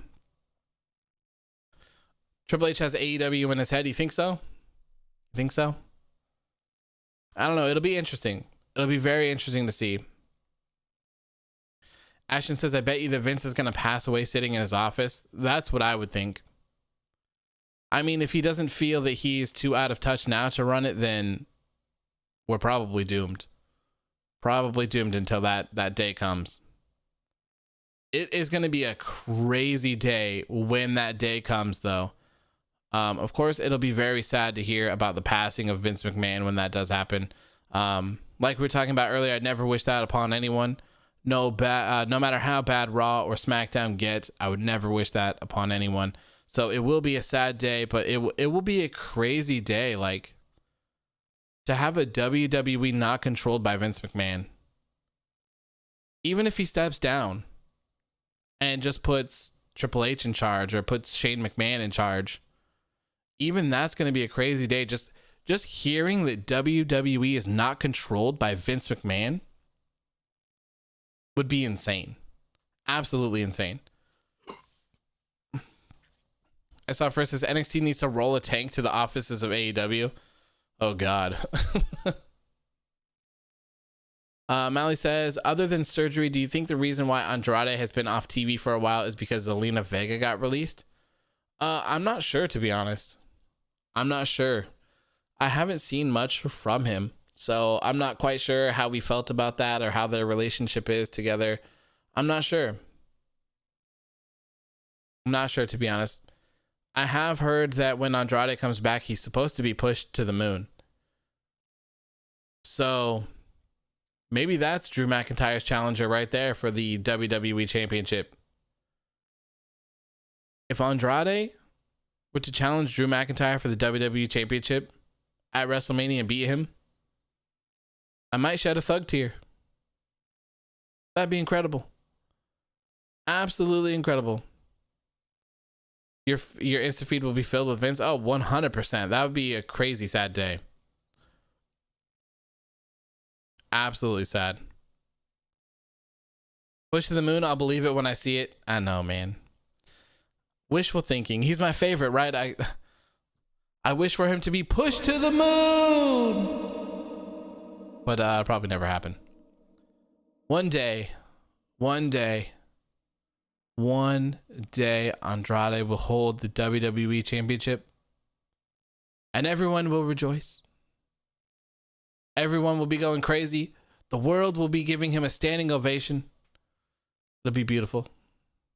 Absolutely beautiful. If only Zelina Vega would be at his side as well. Man, I would have loved to see that. Would have been absolutely incredible, man. Absolutely incredible. The CM Punk pipe bomb quote will become relevant. Yeah, I'm sure we would see that a lot. A lot. Yeah, 100%. Anyways, back to this Bianca Belair promo segment here for her Royal Rumble victory and for her road to WrestleMania. She was quickly interrupted by Reginald. Why? I have no idea. And it gets better. Reginald is interrupted by Carmella. Why would Carmella interrupt Reginald? Why? Makes absolutely no sense. And then, that's right, you guessed it, Carmella gets interrupted by Sasha Banks. Lots of disrespect in this segment going on here. Carmella says she's beat Sasha Banks twice, but she has also lost 2 SmackDown Women's Championship matches back-to-back to Sasha Banks. So why she's out here, why she's running her mouth, I have absolutely no idea. I think that this segment would have been so much better had Carmella and Reginald not be involved whatsoever. They don't need to be inserted in anything. She just lost twice. Let's get out. We're done here, right? Let Carmella go on and face someone else and get some wins or something like that. You're not welcome here anymore. We're moving on. We're getting on to the next picture. I just don't get it. The match here, Sasha Banks, Bianca Belair, I think it's a good one. You know, I wouldn't be surprised if we saw Bianca Belair show up on Raw this coming week as well. Warrior says, why didn't they come out together? He's the manager. Yeah, that's what I don't get it. I don't get it. OB James says they need to move on from Carmella and Sasha. I couldn't agree more, man. I couldn't agree more. So I have no idea where this is going to go. I didn't like this segment whatsoever because of Carmella's involvement. I don't think that it needed to happen. Like I said, this should have been just Bianca Belair and Sasha Banks. It should have been a little bit different, and it should have opened up the show. That's just my humble opinion, though.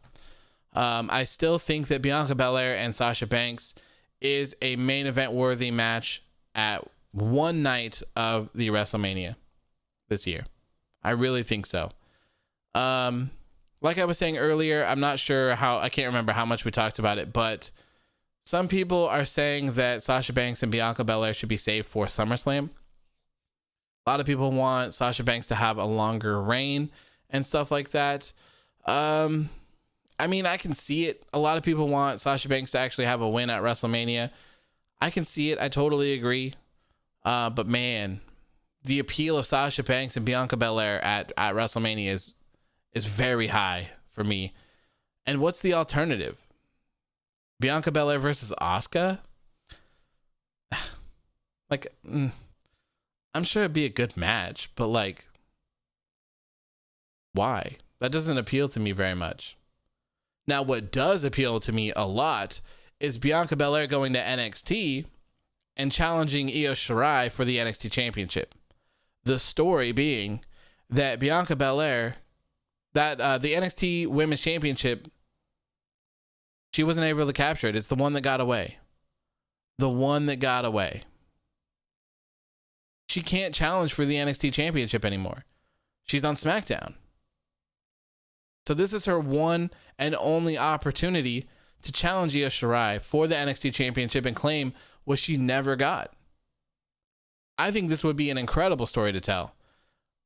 And I don't know if that's just because I was a fighting person for Bianca Belair. I really think that she should have won the NXT Women's Championship a lot of times. And I was rooting for her the entire time. So maybe that's just me. The only thing that sucks about this is that Charlotte Flair did it last year. Different story, but same concept. So that really sucks. Really sucks. Marcel says people were pissed that you didn't like this segment. I don't know why people care what I say, man. I don't care. I don't get it. I mean, at the end of the day, I'm just a dude. You know? I'm just a dude. So I don't get why people focus so much on like hating me for certain things. I have like this dude the other day that literally messages me anytime something happens on Raw, and he calls me like an asshole or something, and then he says something rude, and that I just like love AEW. And it's like, are people this dumb, or do they just not like pay attention to anything? Because I like a lot of things in WWE. I do. And just because I didn't like a segment doesn't mean I hate the company. Just because I didn't like a segment doesn't mean I didn't like other parts of the show. Every single part of the show is, in fact, a different part of the show. And spoiler alert, you can like one part of the show and not like another part of the show. Also, you can also like one part of a segment and not like another part of the segment. Mind blowing. I know, right? Like, I don't understand. I don't understand. Like, leave me alone. For the love of God, just please leave me alone. Charlotte buried Ripley. Yeah, and we're never going to see that special outcome that was planned, right? That's some good booking. Tell Vince that. I wish. The only thing that I think that it wouldn't feel so special because Charlotte did it last year, which sucks. I think that would be a good way around getting that Sasha Banks versus Bianca Belair match at WrestleMania as well. Bro says, I gotta go, but enjoy coming and hearing what you have to say. Overall, I enjoyed the show. Good night. Thanks, bro. I appreciate that, man. Thank you for tuning in. We'll be here on Sunday as well, and we're here about 10 minutes after every show on Monday, Wednesday, and Friday as well. Marcel says Charlotte winning the NXT title was so LOL. It was. I can't believe they did that. I can't believe it. And then we had to see her on every single show. Like, come on. Nick says the Raw Women's title died when Becky went on leave. I would agree with that. I would agree with that. Asuka has not done anything with that Raw Women's Championship, and it's really a shame. She's still tied up in the tag team picture, despite not having the tag team championships anymore. I thought that was the whole point of having them lose them. Asuka was what I thought she was feuding with Alexa Bliss, but apparently not. Lacey Evans is still feuding with Charlotte. And now maybe Asuka's not going to like Lacey Evans too, because Lacey Evans costed them the match, and it was Asuka was the one that fell for it. I don't know, man. It's really weird. I really wish that they would do something better with Asuka. Her run has been atrocious, is what I'm going to call it. The only people she's defended that title against before Alexa Bliss was Lana twice and Zelina Vega twice. That's it. And she's had it since Money in the Bank. Oh, wow. I didn't know Asuka was 40 either. That's crazy. Is it safe to say that Asuka has had the worst Raw Women's title reign ever? I'm not sure. I'd have to familiarize myself with the other ones, because I don't remember stuff like that. I'd have to go back and look. But it's, regardless, it's not good. It's not good. She defended it against Sasha?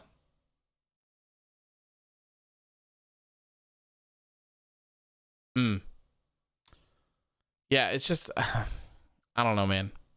I don't know why they book their titles like this. Like, all of their titles are so bad. So badly booked. It just doesn't make any sort of sense. James says, if Vince dies, the fans will get the freedom to chant AEW and Crispin Who on live television in his tribute show. I think, to me, personally, I think that it's bad taste to do something like that. I would never go to a WWE show and chant AEW. Personally, I would never do it. Even if the show is terrible, that's not something that I would take part in. I don't think that, when AEW first came out, a lot of people were wearing just the AEW logo t-shirts and like trying to be flashy and trying to like be annoying and stuff. I think that's like super bad taste too. Like, I would never do something like that.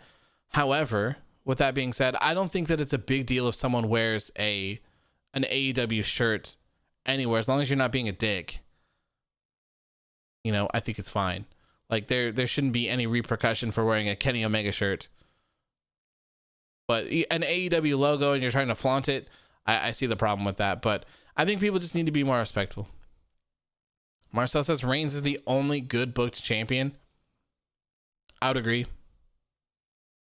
Drew McIntyre was pretty good until the whole Randy Orton stuff. I kind of lost a little bit of interest right there.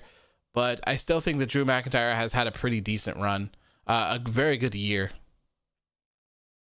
They chanted AEW at Hell in a Cell 2019. Yeah, that one was deserved. That one was deserved. Like I said, I would never take part in something like that myself. I couldn't do it. But that was very well deserved. I still can't believe that they did that. Can't believe that they did that. Snipes says, nah, push Rhea up and have her challenge Asuka. I wouldn't be mad at Rhea Ripley versus Asuka at WrestleMania. I wouldn't be mad at that. Not at all. Shreya says, I hope Cesaro is okay. Blood from his head. I'm sure he's fine. It didn't look that bad. Plus, I don't know about that side of your head, but when you get cut on your head, you bleed a lot. I cut open my eyebrow, and dude, it looked like someone died. Like, there was blood everywhere. My entire face was covered in blood. My hands were covered in blood. Like, there was blood dripping all over everywhere. It was crazy. Marcel says, have unseen the videos of people in the crowd for that Fiend versus Seth match. Holy shit, they were angry. Yeah, I would be too. You know, it'd be interesting to go back and rewatch it just to see how pissed off everyone was.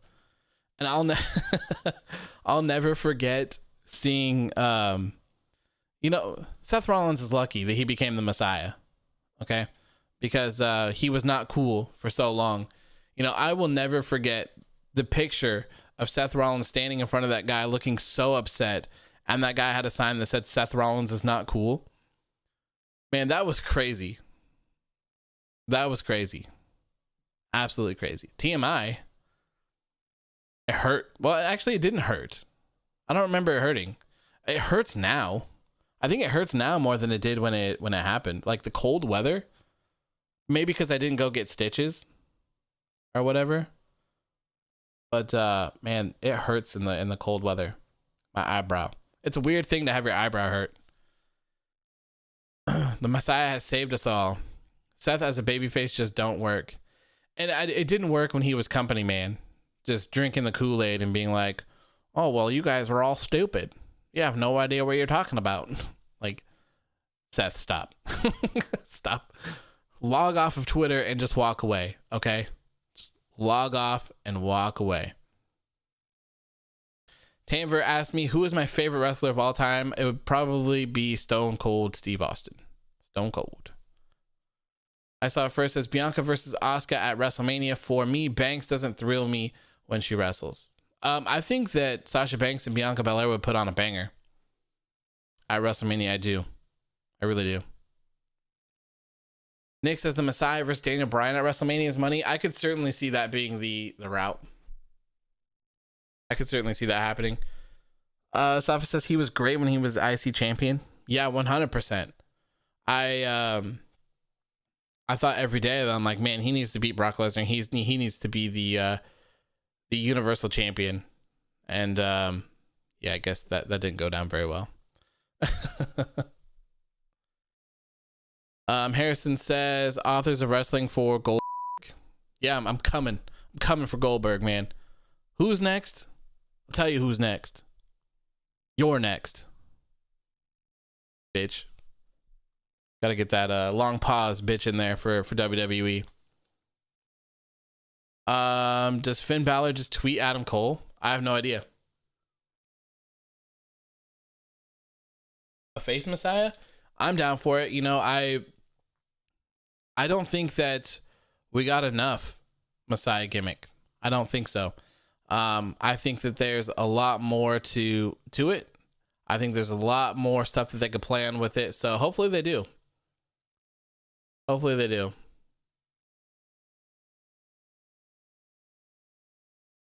Oh, there's been a development. So Wrestle Talk posted an article about Steve Cutler. Wrestle Talk says, we now have more information on exactly why Vince McMahon was so angry with Steve Cutler before he was fired. I guess I'll open this and read it. Oh, it's not very long. He was released, yada, yada, yada. It was reported that Cutler had heat with Vince backstage. The Wrestling Observer has now updated its earlier report and now states that it's believed Cutler caught COVID-19 at his New Year's Eve party. It is thought that Vince was particularly angry with Cutler as he had promised a number of stars, including Roman Reigns, that when they returned to work after New Year, it would be a safe working environment. An environment potentially made unsafe by Cutler being backstage following his test. The Observer noted that Cutler is likely the first wrestler to be fired due to COVID-19. A Fightful report added that Cutler had been taking bumps for some of WWE's big men in training, and we now know that Cutler was one of those classes in time of his firing. Deanna quote tweeted this and said, we attended a New Year's Eve party like dozens of other people. When Steve tested positive prior to SmackDown, he was sent home and immediately started quarantining. He was not at work while being positive. Stop misconstructing the truth for clickbait. Ooh. Carl Anderson tweets at Balor. Nick says, I think the Mysterios would challenge for the SmackDown tag titles at WrestleMania. I wouldn't mind that.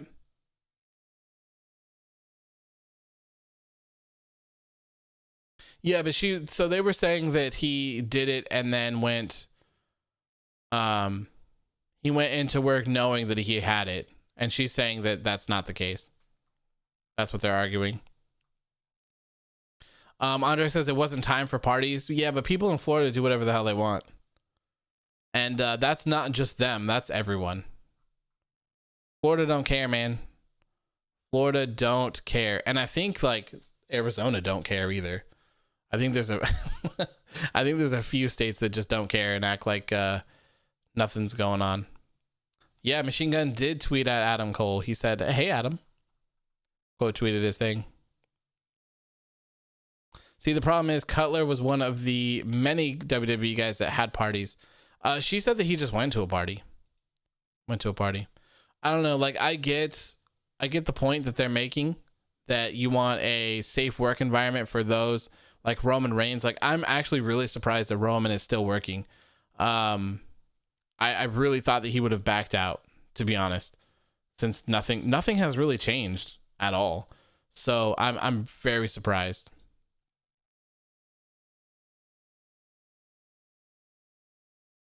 Very surprised. Ashton says that's the only reason why Mysterio hasn't retired yet. He wants to win the tag titles with Dominik.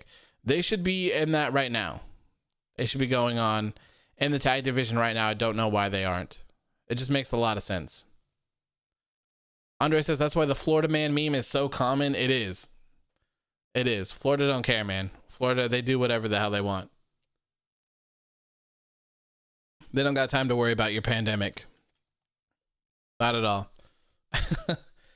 Next up, we saw everyone's favorite uncles taking on Otis and Chad Gable in a tag team match. I was actually surprised by this. Uncle Ziggy and Rob, they got some new music. What do you guys think about their new theme song? I really like the beginning of it, where it's like the beginning of the Glorious theme and Dolph Ziggler's theme. I really like the beginning of it. The afterwards, just kind of generic music. I didn't mind it, but man, I absolutely love the leather jacket with the denim vest over the top. That just screams, I'm here to beat ass. Like, don't get in my way because you're going to get messed up. I love it. Absolutely love it. Safa says, I like how they feel like a tag team now. I mean, I think it just takes time when you throw random people together. But yeah, I like how they're matching up a little bit more now. They both got on the black gear with the white boots. I don't know if I've ever said this before, but white boots, man, it's all about the white boots. The white boots is the shit. Everyone should be wearing white boots if they're wrestling. If you've watched any of my wrestling stuff on my gaming channel, I think pretty much every wrestler that I've ever created has white boots. For the most time, I've changed it up with like themes here and there, but the white boots, man, they just look so good. So I really like this. Harrison says, can you play their music? No, I can't. Unfortunately, for copyright reasons, I cannot do so. And he says, I wish that the Street Profits will be on commentary every single night.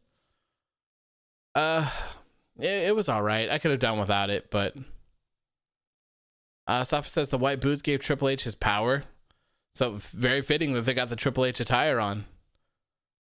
They got the Triple H attire on tonight. Ashton says, I liked it, but not as bad as Keith Lee's generic theme. Yeah, that's not for me.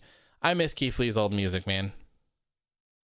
Ruthless Aggression Triple H in the white boots was dope.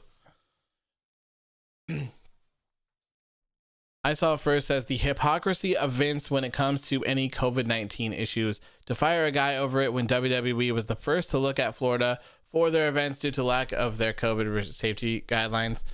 Yeah, I kind of understand. I understand where you're coming from, but at the same time, when you put it in the picture of potentially harming someone like Roman Reigns, it kind of puts it in perspective. I still don't think that it was a proper thing to do. I still don't think that Steve Cutler needed to be fired. I think that most people on that roster probably did the same thing.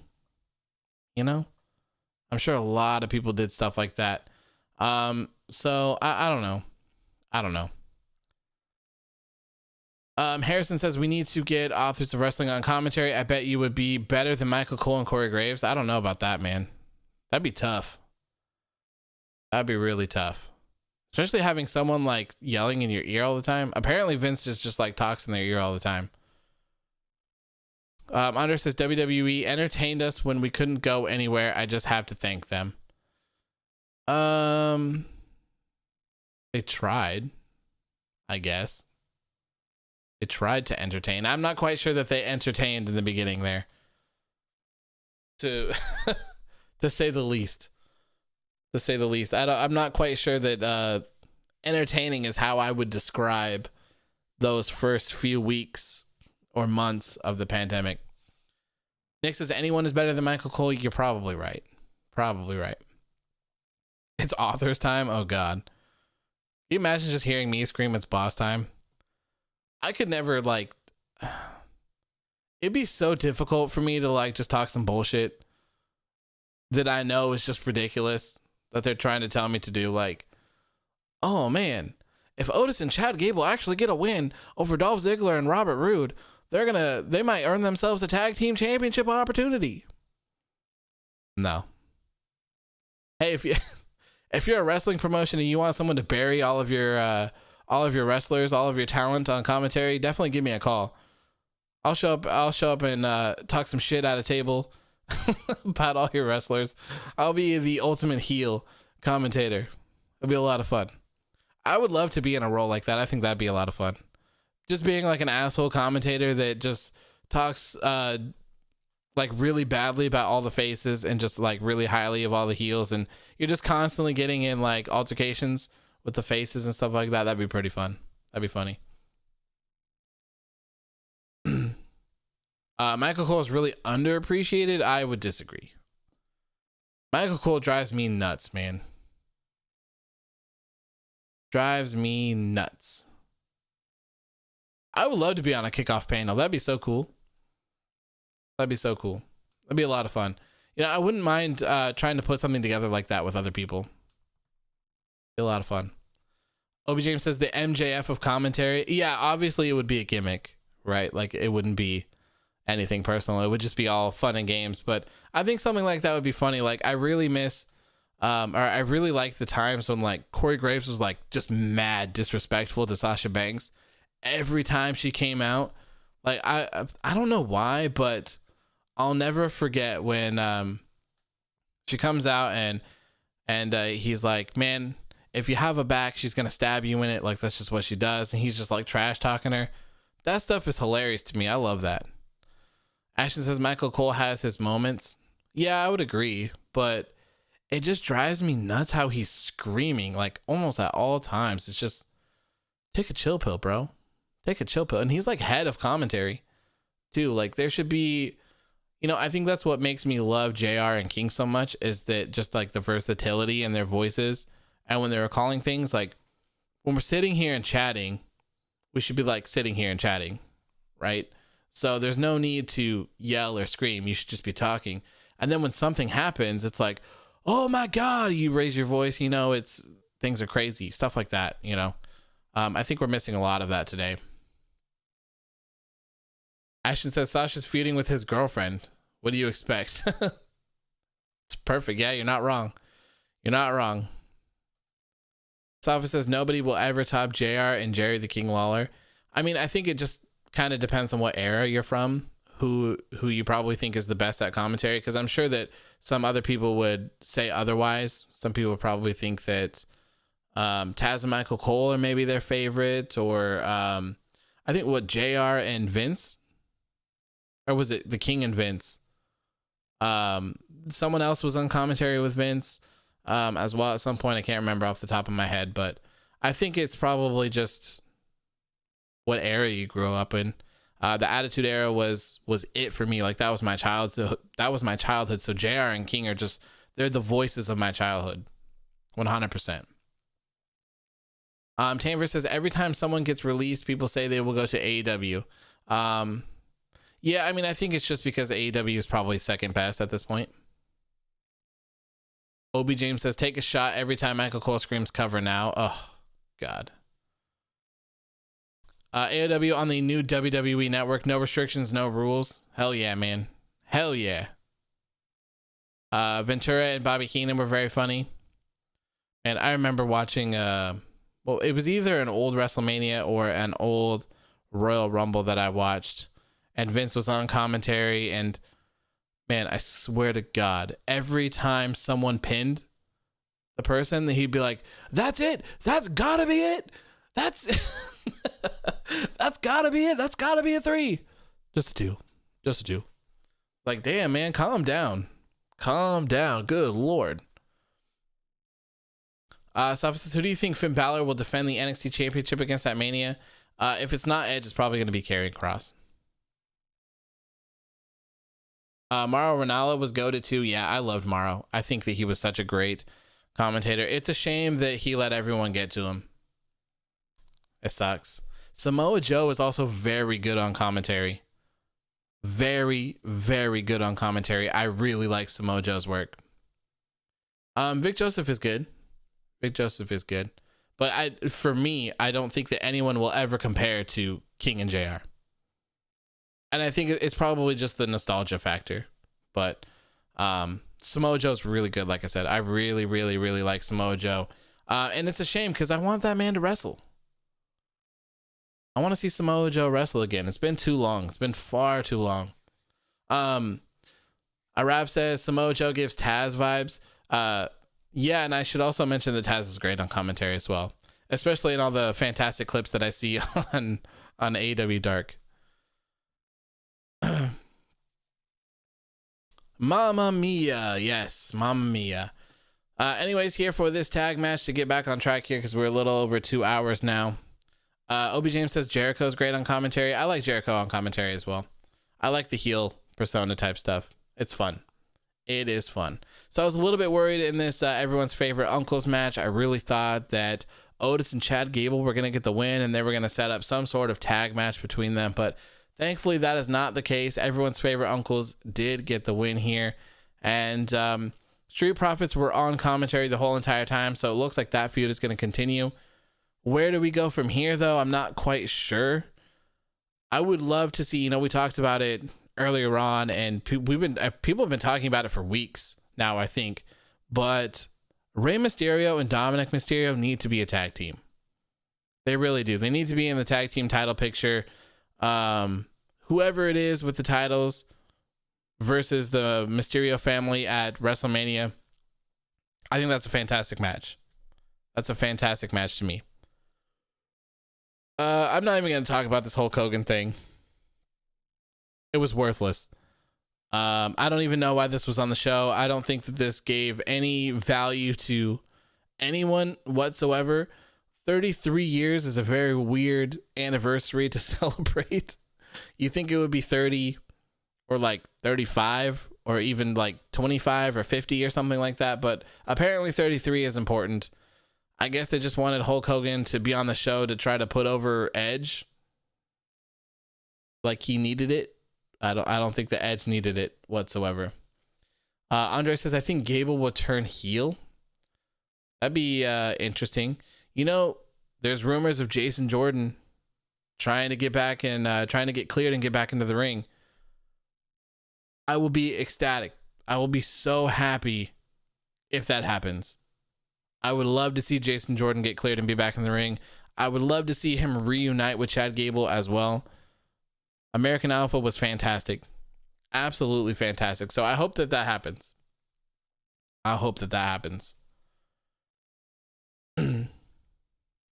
Ratings grabber.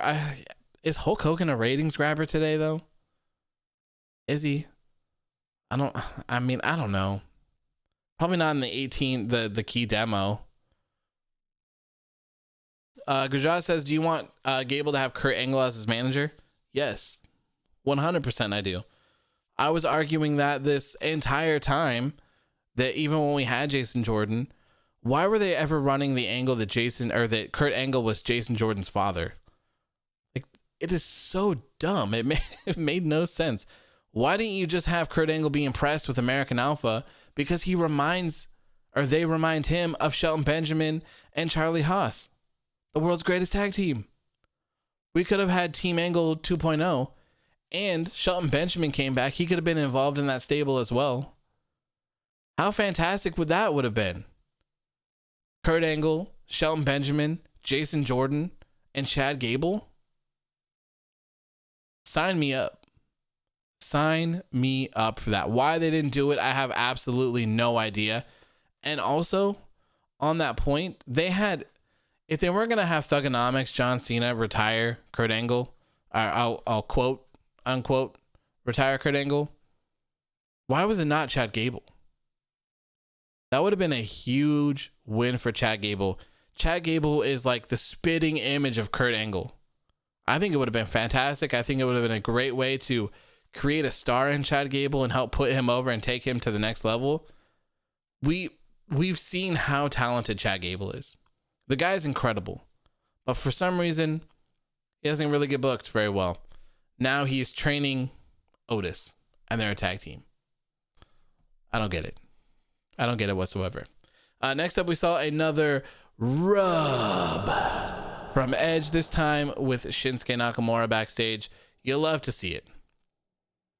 You'll love to see it. Ashton says, I don't mean to come off as racist, but Jason Jordan is black and Kurt Angle is white. I think that's the reason why it didn't work. I mean, he could have, was the angle that he had him with his wife, though? I mean, it could have just been a black woman that he had the child with. I don't quite remember, but I completely see your point. Yes. That's why it also made absolutely no sense. Yes. Raphael says, reunite American Alpha and put heavy machinery back together. That alone already helps you fix the lack of depth in your tag division. 100%, man. And I think at this point, people don't even care. Like, you don't need to come up with some elaborate story. Just do it. Just do it. Just make it happen. We're tired of all the nonsense. Just put them together, and I think everyone will just appreciate it and roll with it. James says, dang, not even Edge can help NXT win a Wednesday night. Nope. Unfortunately not, man. Gurjal says, why can't Raw and SmackDown be serious and mature like NXT? Well, Raw and SmackDown are more of a family-oriented show with entertainment, so I can see why they're different, and they certainly should be different. But I think that Raw and SmackDown need longer matches. They really do. Anthony says, what the hell is Tucker even doing? And Andre says catering. Yeah, I would say catering. He was chasing the R-Truth around for the 24/7 championship at the Royal Rumble, I believe, as well. Next up was the match of the night, which is not saying much with the rest of the card, but this match was actually great. I enjoyed this match. I was kind of worried about this match, to be honest, because Big E's title reign has not been that great. This is the fourth time he's defended the title, and Apollo Crews has been in every single one of them. So his first 3 defenses were against Apollo Crews. They were all somewhere around 3 to 4 minutes long, which is annoying as well. So this was a nice change of pace here. There wasn't any hokey finish. It was a nice, clean finish. Big E looks strong, gets the win over Apollo. And it kind of looked like Apollo might be turning heel here pretty soon. I would love to see them revert back now and have Apollo go back to Roman Reigns. We saw Roman Reigns and Apollo talking, what was that, 2 weeks ago now, 3 weeks ago now? So I would love for them to go back on that. I think that, man, Apollo could get a huge rub from Roman Reigns right now. Huge rub, especially with the heel turn. He doesn't necessarily have to be paired with him, but just to see him with there, just getting advice and stuff like that, I think that would be huge for Apollo. Now, as for Big E, I think it's time to move on. I think it's time to completely move on from Apollo Crews. I don't think that Apollo Crews should be in the Intercontinental Championship picture at the moment. This is 4 straight title matches he's lost. It's time to give up and start having him get some wins against some other people. Sami Zayn, same thing, man. Sami Zayn has been like challenging for the Intercontinental Championship since like September. So I also think it's time to move away from that. He can continue to cry about his injustices and all that stuff. I don't mind that, but just seeing the Intercontinental title picture just be the exact same week in and week out, I think needs to change 100%. Ashton says, do an open challenge and have Big E face somebody from NXT. I'm down for that. I would love to see Big E do an actual open challenge. I think it's exciting. And if you had someone from NXT show up, I think that makes it even more exciting to give it that must see TV feel. Warrior says he needs to move beyond Sami and Apollo now. Start the open challenges. 100%. I agree with you. Anthony says, I feel I could be cool if the Intercontinental Championship could be defended in the Elimination Chamber. I wouldn't mind that.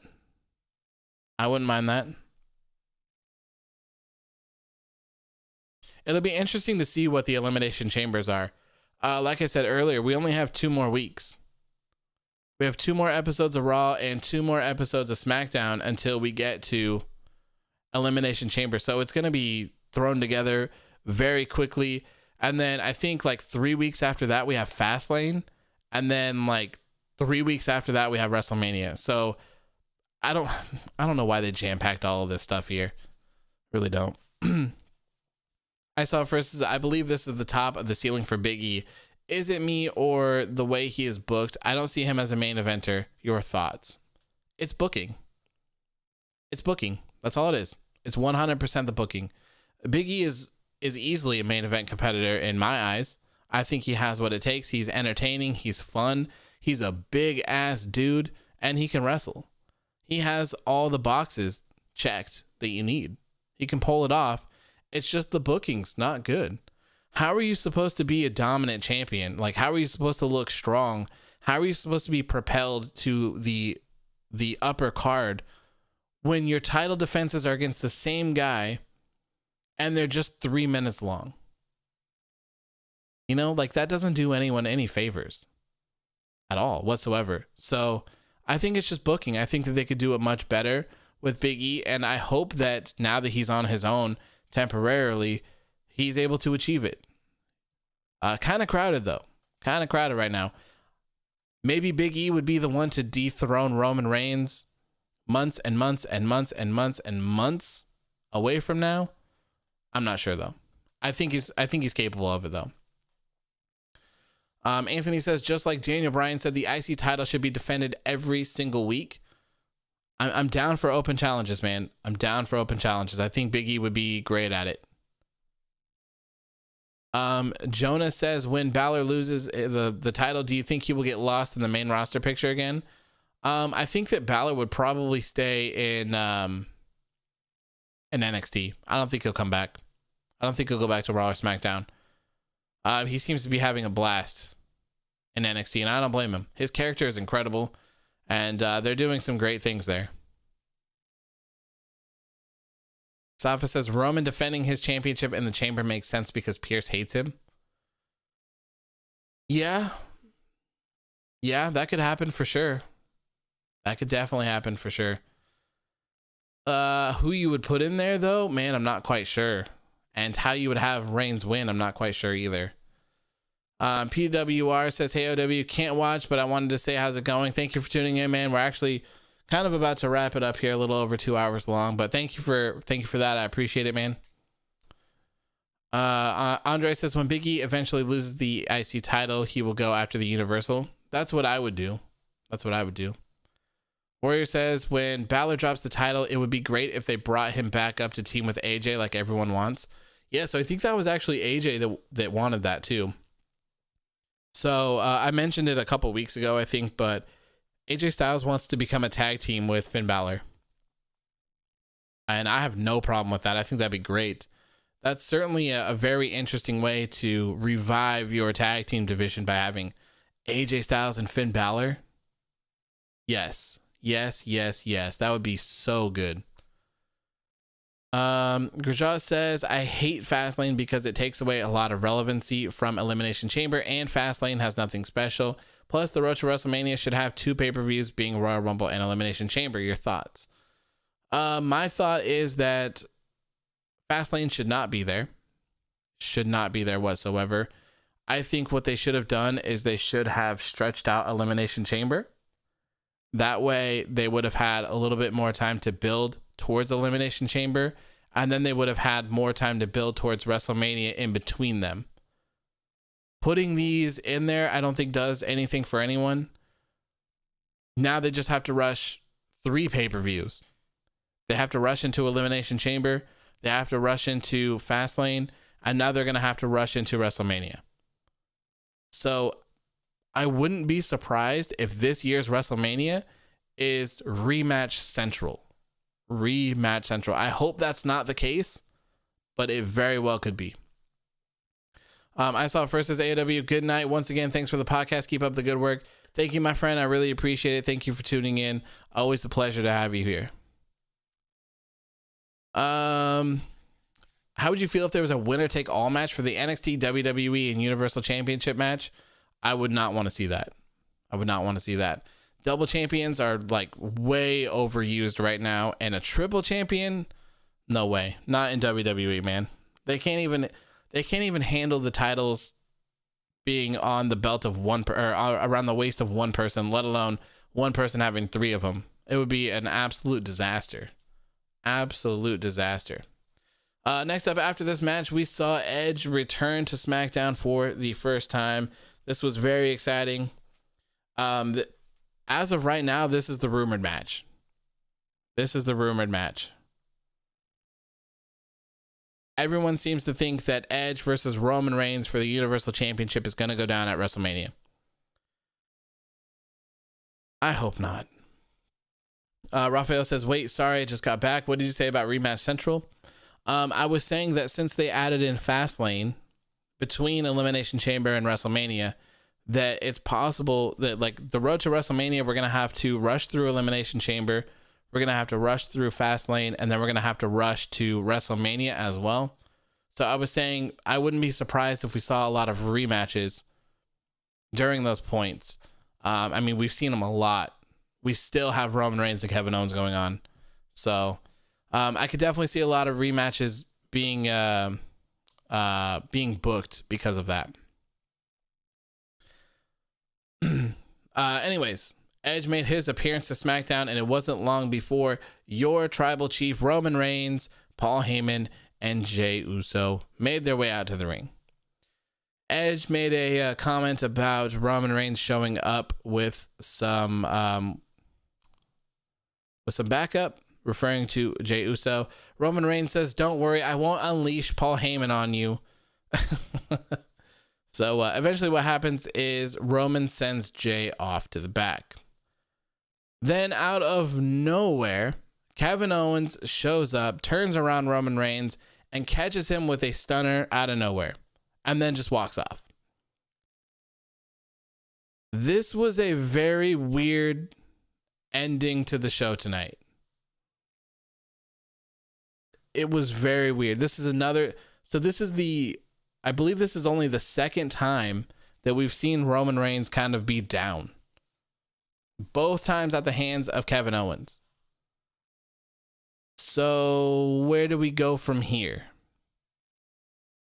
My guess is that next week, my guess is that on Raw, Edge will be there, but he won't have a match. And then next week on SmackDown, I would imagine seeing Edge and Kevin Owens versus Roman Reigns and Jey Uso. That would be my guess. At the beginning of the show, when Roman was giving his promo and he was saying that Edge doesn't respect him and yada, yada, yada, like the whole like food on the table, the family respect, they don't respect them, they don't respect me, they don't respect the family, yada, yada, yada, yada, yada.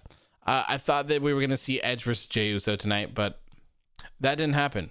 So next week, I would be prepared to see Edge and Kevin Owens versus Roman Reigns and Jey Uso. I think that's probably going to happen. But afterwards, I have no clue. Like, is Owens still in the Universal Championship picture after this? No one else is really stepping up to Roman Reigns. I just don't know. Are they going to have a Universal Championship Elimination Chamber match? I don't think so. I wouldn't put Edge in that. Who else would you put? Kevin Owens? Just a bunch of random ass people in it?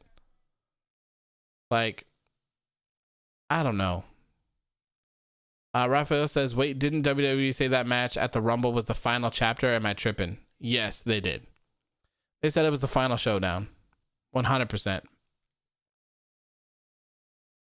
Jay's jealous of Edge's shoes because he was looking at it. Oh, yeah, he has some good ones on. I'm not too familiar with Nikes. James says, goodbye, OW. See you later. Thanks for tuning in, my friend. I appreciate it. But yeah, I just don't quite understand the ending of tonight's show. I don't get it. I don't get why the feud of Kevin Owens and Roman Reigns is continuing. They've had good matches. Absolutely, like for sure. But I think enough is enough at this point, to be honest.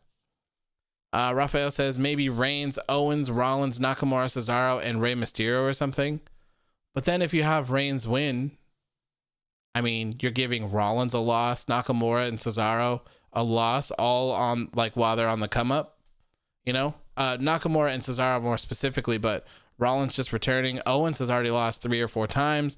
Rey Mysterio hasn't done anything to deserve it by any means. So I think it'll be tough. I wouldn't mind a number 1 contenders match for it though. But I don't know. I guess we'll just have to wait and see. Anyways, I think that is going to do it for me tonight though. Thank you all for tuning in. I really appreciate it. And like I said before, we'll be doing a 1,000 subscriber special this Sunday at 7 p.m. Pacific Standard Time, which is 10 p.m. Eastern Standard Time. So hopefully the Super Bowl is finished by then. I hope that is the case. That is when Discord will return. So if you guys want to do that, make sure to hop in the Discord. I'll be bringing people in to ask questions, just hang out and chill. It should be a lot of fun. Coming up the next week is NXT. Is that next week? Yes, that is. Next weekend is NXT TakeOver Vengeance Day. So on Saturday, there will be a Vengeance Day predictions video. And then hopefully we'll have another community live stream for predictions as well, where we will have Discord involved as well. So lots of interesting things coming up. It should be a very good show. The card is extremely stacked so far. Anyways, thank you guys for tuning in. I really appreciate it. And I will see you all on Sunday for the Ask Me Anything stream. Have a good rest of your night. Peace.